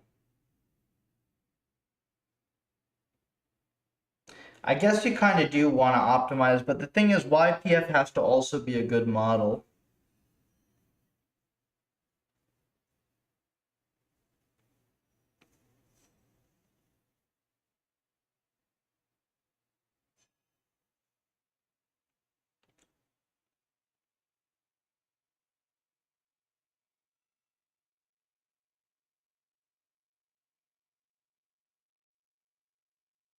You know what you could do that I think captures both of these things? What if you, okay, this is close to the integral idea, but what if you maximize the area under the curve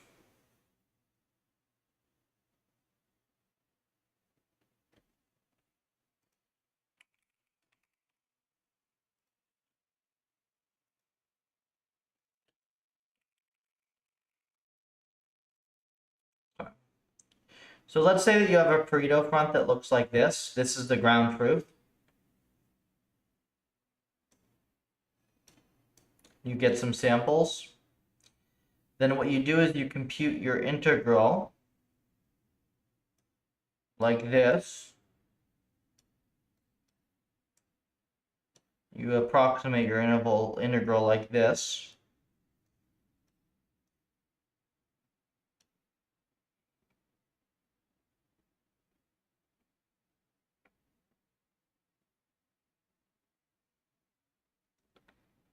Don't you just wanna... What do you mean?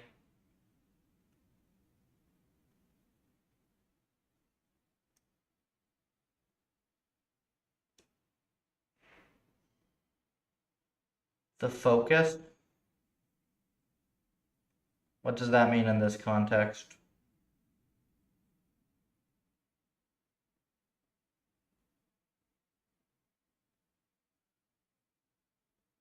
Sometimes I wonder if this is if you have a basic math term that I somehow do not know, or if you have some some random term that nobody uses.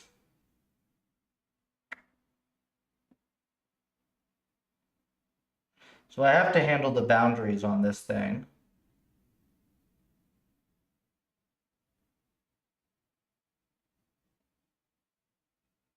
Trying many experiments but limiting time.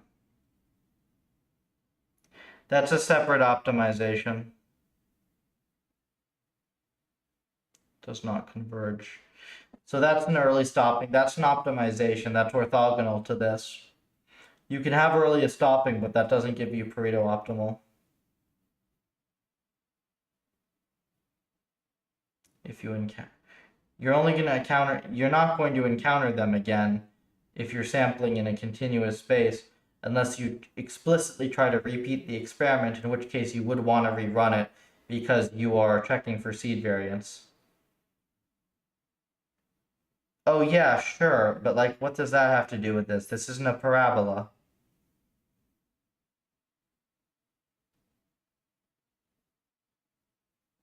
This doesn't have to be a parabola. Like, this is not a parabola. That's a bad assumption. Because look, you can have a Pareto front that looks like this, right?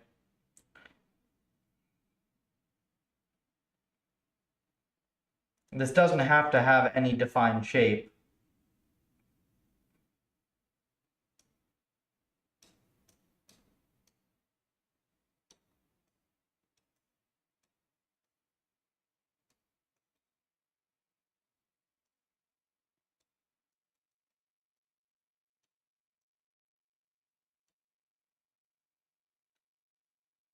n plus 1 point. Yeah, it's an online optimization process. So let me tell you what you have access to, right?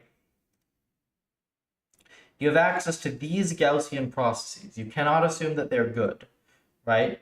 But they do tell you the variance of their estimates. So like when this thing makes an estimate, it will give you the mean and the variance of its prediction. So like one thing I'm doing at the moment is subtracting the variance from the prediction in one case in order to make a conservative estimate.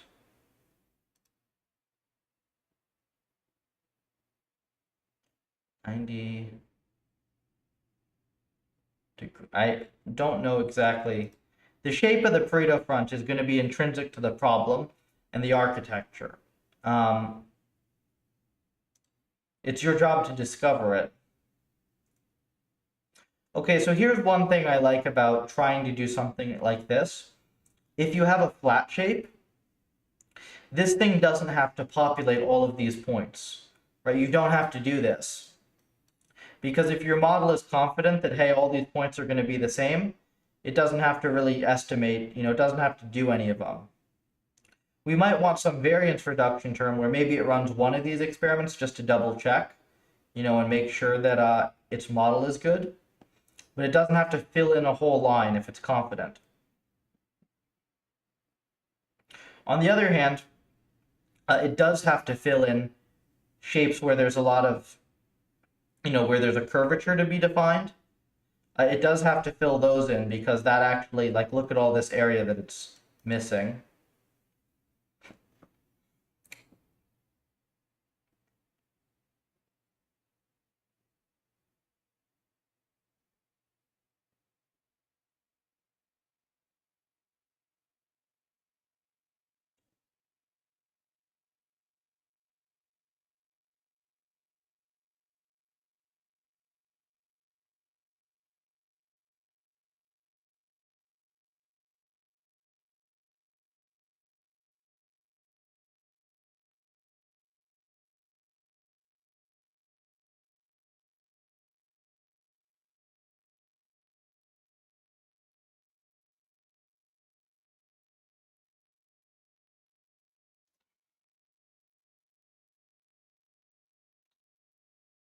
And actually, I think that maybe we fix the bounds problem.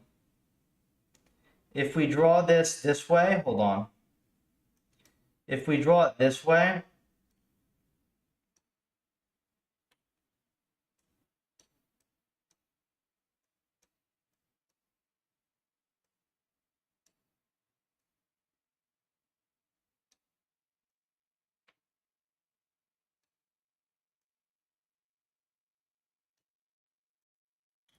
yeah, I think we eliminate the,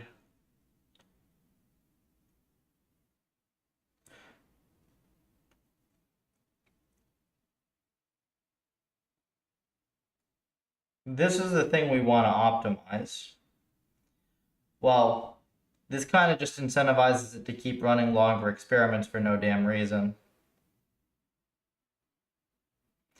You're looking for the point when the change of slope. No, what you're looking to do is you're looking to make sure that you have a good estimate of this line. You want to know the shape of the line. Shape doesn't mean slope. Shape doesn't mean fit like a specific, this does not mean fit a parabola. This means fit, like this is going to be a model, a neural net, whatever, in this case a Gaussian process that tells you this shape. It can have a weird shape as well. It's allowed to have a weird shape.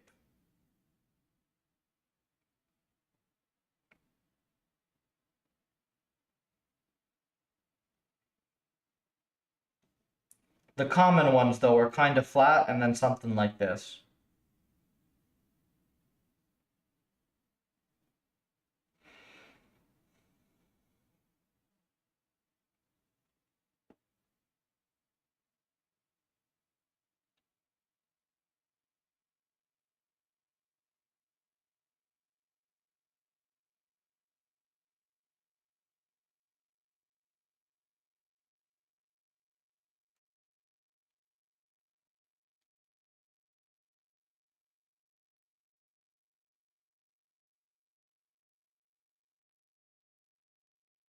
Well, it can't be. Well, it's not going to be smooth because it's defined by a set of point estimates. You get the first point of the front, the quick simulation. Then use the gradient of the front to try to land on the next point. You do something like that with the new model. Then you allow slightly faster experiments. Slower, I assume you mean, and keep going until you get the whole front. Yeah, so that's the idea, but the thing is you have to capture that mathematically. And the previous version of Carbs attempts to do that and does it poorly. And they still have a pretty good algorithm. And then I made a few tweaks, and now I captured a little better, and I have a much better algorithm. So if we can really get it right, I think we're going to have a really good algorithm.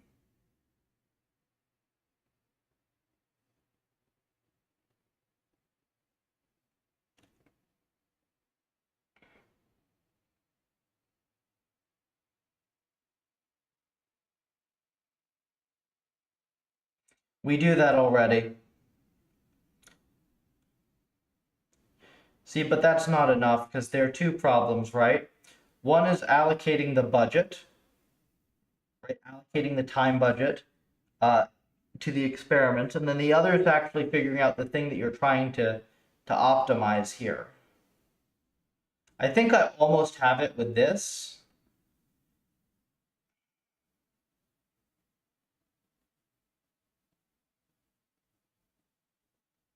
Well, they have a nice function here.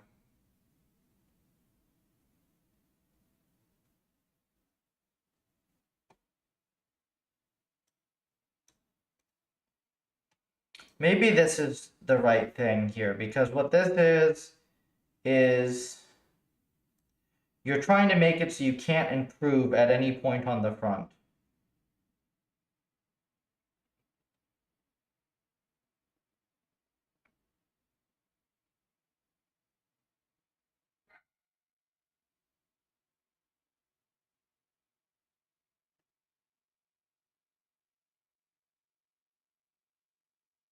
Okay, so this is the function-based approach, where you're not actually required to fill in the front. Is the slightly annoying thing. So I think that what we'll do is let's say that we go with the function-based version because I think it'll be easier mathematically, and then we'll go to the and it'll be quicker, and then we'll go to the sample-based one if we notice that these optimality fronts, the function just doesn't fit very well. No, it doesn't have to look. It can be a straight line. It can be basically this, right? It can be like flat. I mean, your Pareto front can be just flat, basically. It can be a bunch of things. It could probably be exponential for all I know, if you construct your environment just right.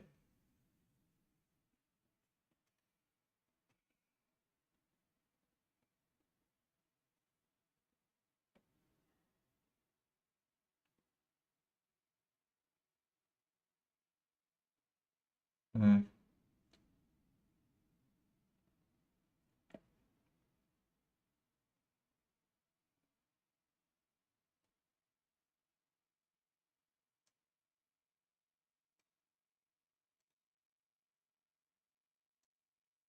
This is what you're trying to optimize.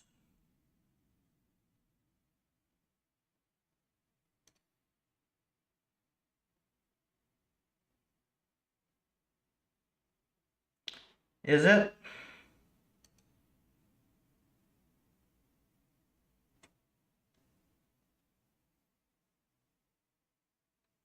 Well, this is what you're trying to minimize in a sense.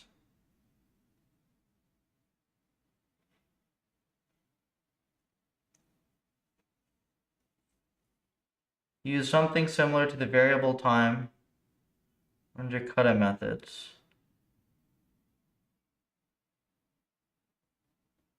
Front interpolation. How much bigger you can allocate. And U is answering. Oh, let me see. Hang on. I don't know what. None of these change slope, deck, or ink.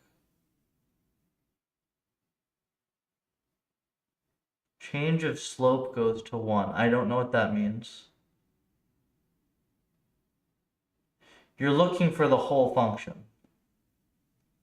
Front interpolation will tell you how much bigger. It's not the front interpolation that tells you. Well, it could be. It depends.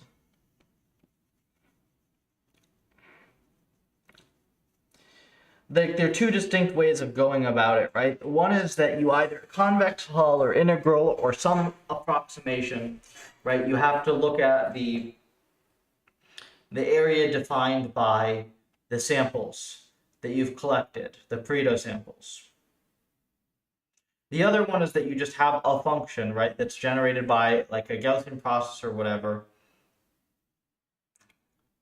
and you're optimizing based on that. So they have the function-based approach here, where they're looking at this is the estimate of the performance of this set of hypers, and this is the estimate of the optimal performance of this set of hypers.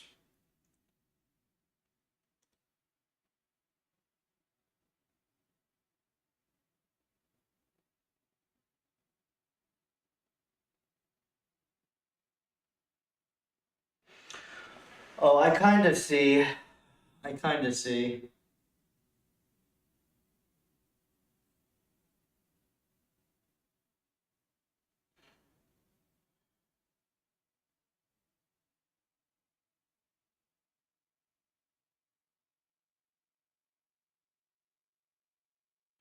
This is the acquisition function.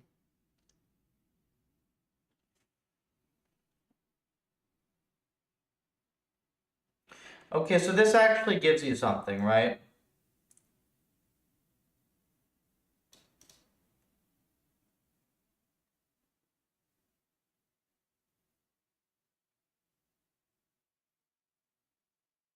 This is the improvement in score.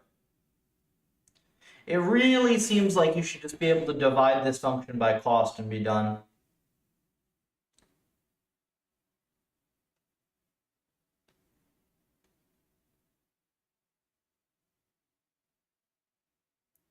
Square root log exponential changes either always decreasing or always increasing. Not necessarily. I mean, I guess technically it should always be increasing, but this based on the samples, you're not always going to see that.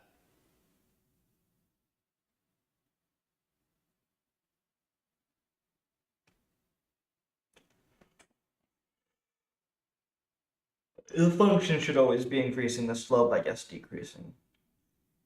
Front is a score, function of runtime. If you know more or less where you will land, you know more or less how much time you need.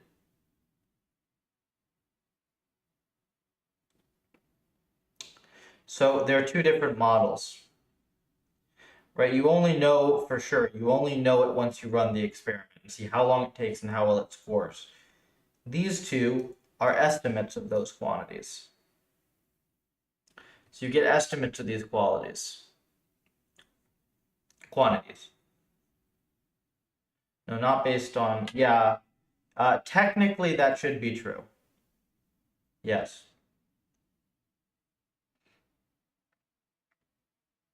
Spending more time should always give you more, either the same score. So it should be either flat or increasing.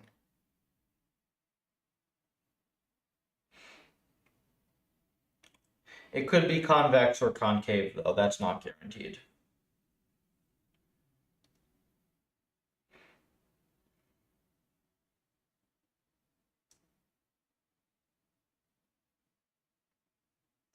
Why can't you just divide this by the score and have the God algorithm? I mean, by the cost.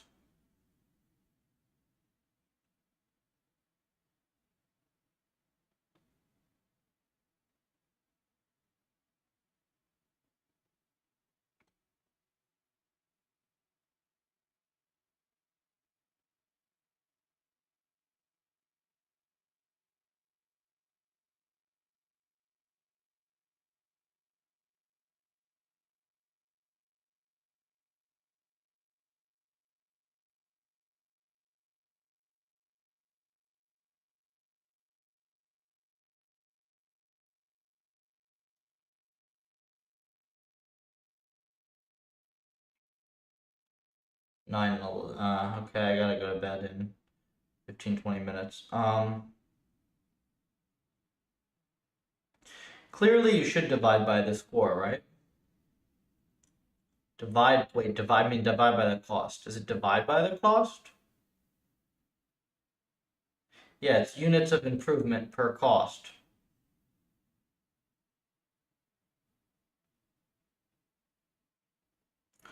If these functions are perfect, I think you can. Well, hang on. If these functions are perfect, then you can't do anything because it's 0 everywhere. This is so janky because it relies on these functions being imperfect.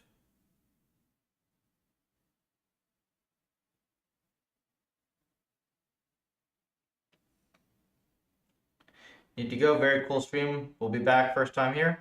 Thank you. It's usually mostly building stuff, but occasionally we pull out a little bit of math. All's fun open source RL stuff. So thanks for dropping by.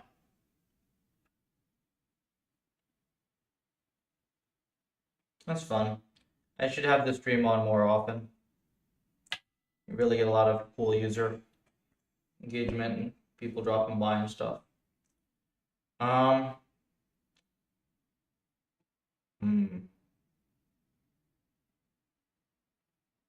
No, it's not about balancing them, right? Because there's not one best point. That's the whole concept of Pareto optimality. All the points on the Pareto front are technically best points.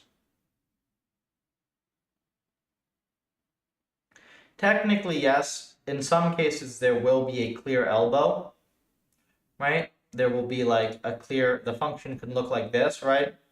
Where you want this point right here or this point right here, maybe. But sometimes it's going to look like this, and then it's just like, well, just pick however much compute you have, and that's what the point you're going to get.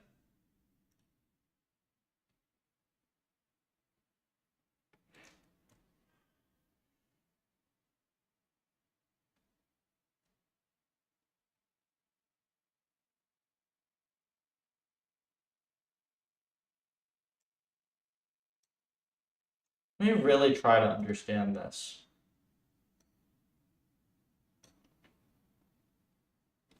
You're training a scoring function. You're training this Pareto function. These both start off knowing nothing. Well, that's not true. You seed it with some random points. So they start off with very noisy estimates.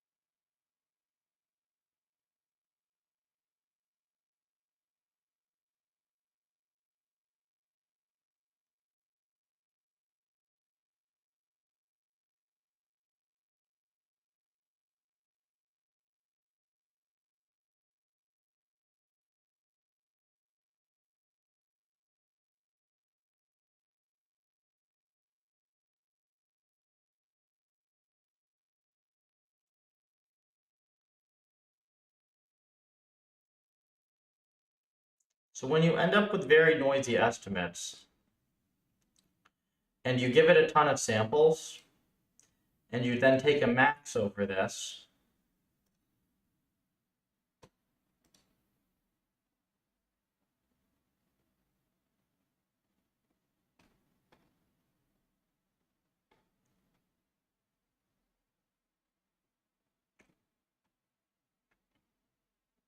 well, that is going to produce samples that reduce noise.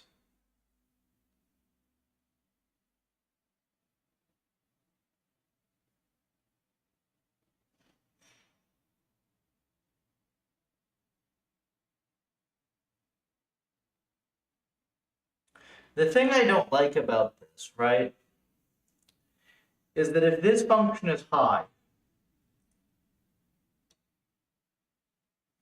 if your estimate is high, then you're screwed, right? I don't like this formulation.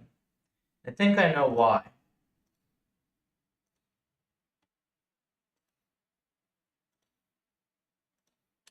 Okay, so let's say that this is your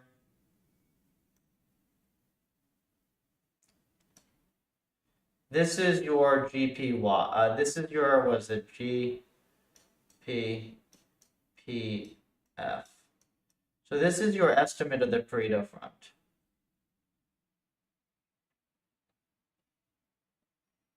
Okay, and then your estimate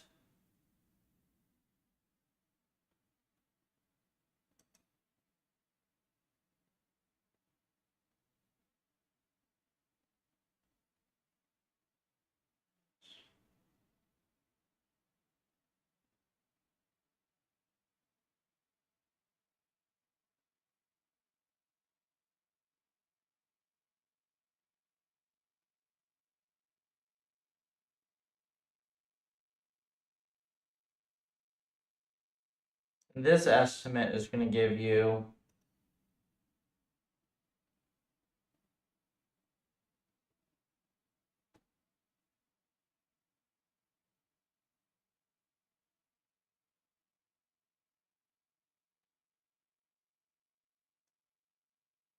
oops.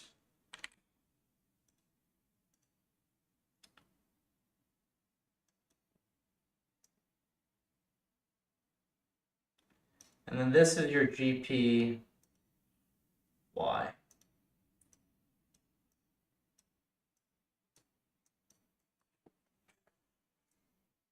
If you do this, then it's GPY minus Pareto front.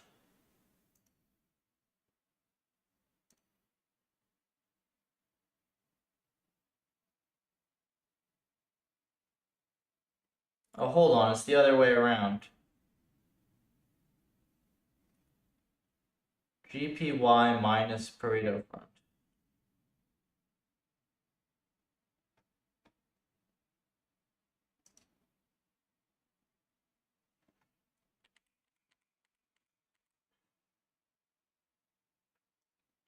So like this.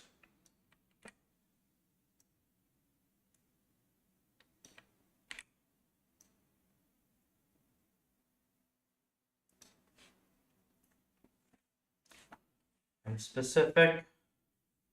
What do you mean? It's a hyperparameter tuning algorithm.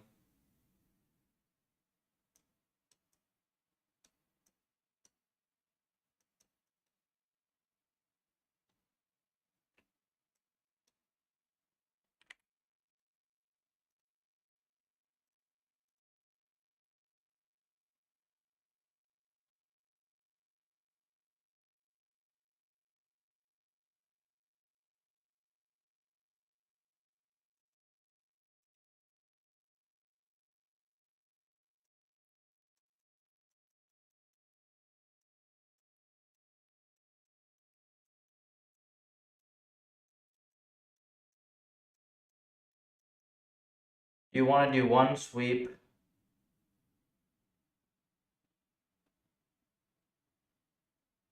It's for the specific training task that you're looking at. It's one sweep for each experiment that you're running. So if you're changing an environment variable, you have to rerun a sweep, but we're probably going to be able to warm start them so that you'll have a decent model to begin with. So we have max GPY minus GPPF. So if you have this, you just don't learn. You just sample right here until the Pareto front goes up to this, and then you don't learn.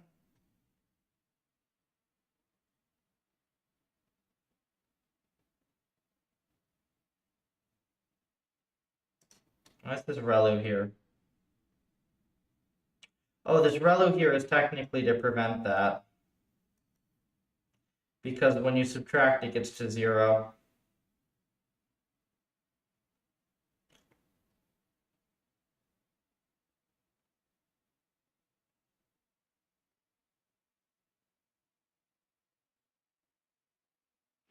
I think it should be abs, though. Shouldn't it be absolute value, not ReLU? Because this is saying prioritize improving the Pareto front. But like, one of your two models is wrong, if you get this.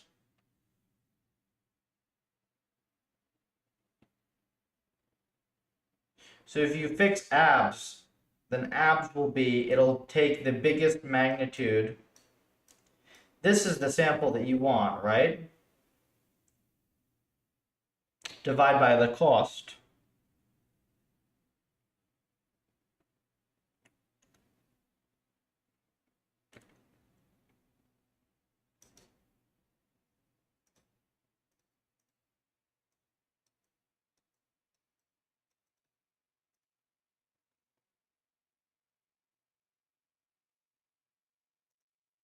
You're trying to bring these two functions together.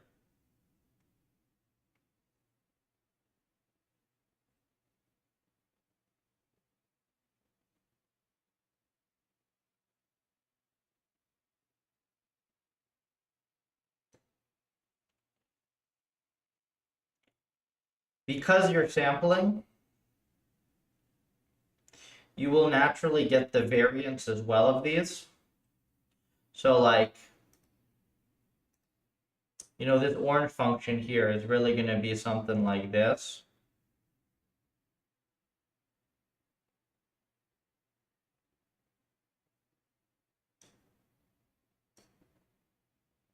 If you draw like the uncertainty.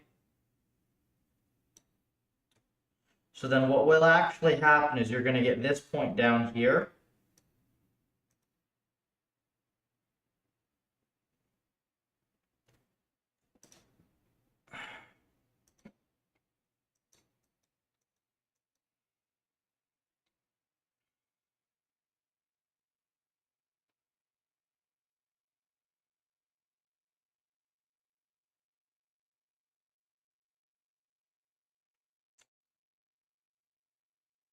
Do we want this point down here? This really biases you towards regions that are heavily uncertain.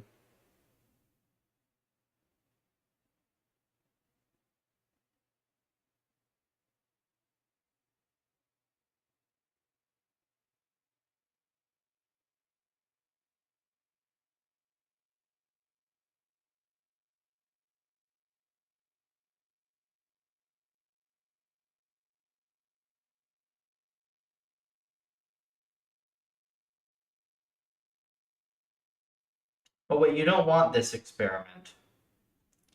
Because this, okay, I see, because this experiment sucks.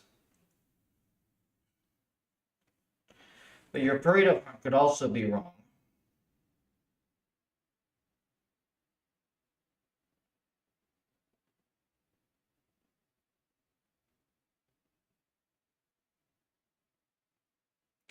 Gonna take some thought. I really would like to just have a few days to just think about this. I have to carve the time out at some point, because it's important. Technically tomorrow is Saturday, I could do that. Or on Sunday, one of the two. I'll wake up and see how I feel in the morning. It's definitely a worthwhile endeavor.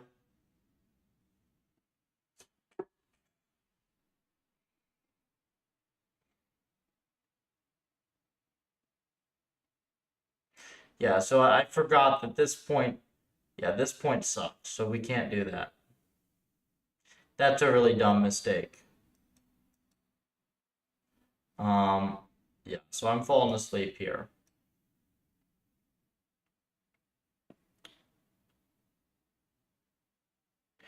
It's not always a perfect, you don't know the shape of the Pareto front up front. All right, sometimes you get a Pareto front that looks like this. We just go, great, I guess we just throw more compute at this problem and we just solve it that way, right? Sometimes you get problems that look like this, where it's like finicky, and probably these are like just lucky points. but like you don't really get a ton by throwing more compute. This isn't even a great example because these points are pretty good. Let me see.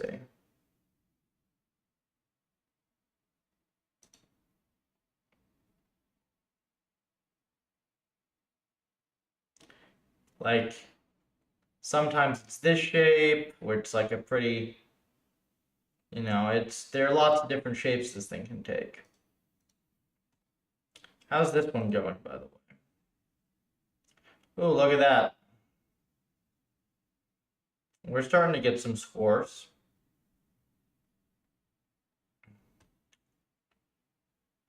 Let's see how this burrito's.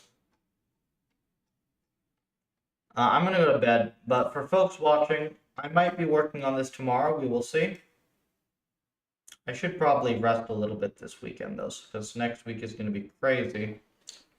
I do want to get some stuff done here, though. I don't know, the carb stuff would be kind of cool. For folks watching, all my stuff's free and open source on GitHub. Please start the repo. It really helps me out. It's free. Just do it. If you're interested in getting involved with all this open source RL, science side, engineering side, whatever, join the Discord. We've got a whole bunch of people in here building stuff. Doesn't matter if you're new to RL, doesn't matter if you're an expert, just need a decent programming background for the engineering side is all. And if you're looking to get into stuff, if you want more, a mix of like cutting edge and tutorialized stuff, we got a blog here, this quick start guide and more. And if you want even more content, you can check my X account where we have lots of RL articles and the occasional funny thing. That's about all. So thanks, folks, and I will see you around.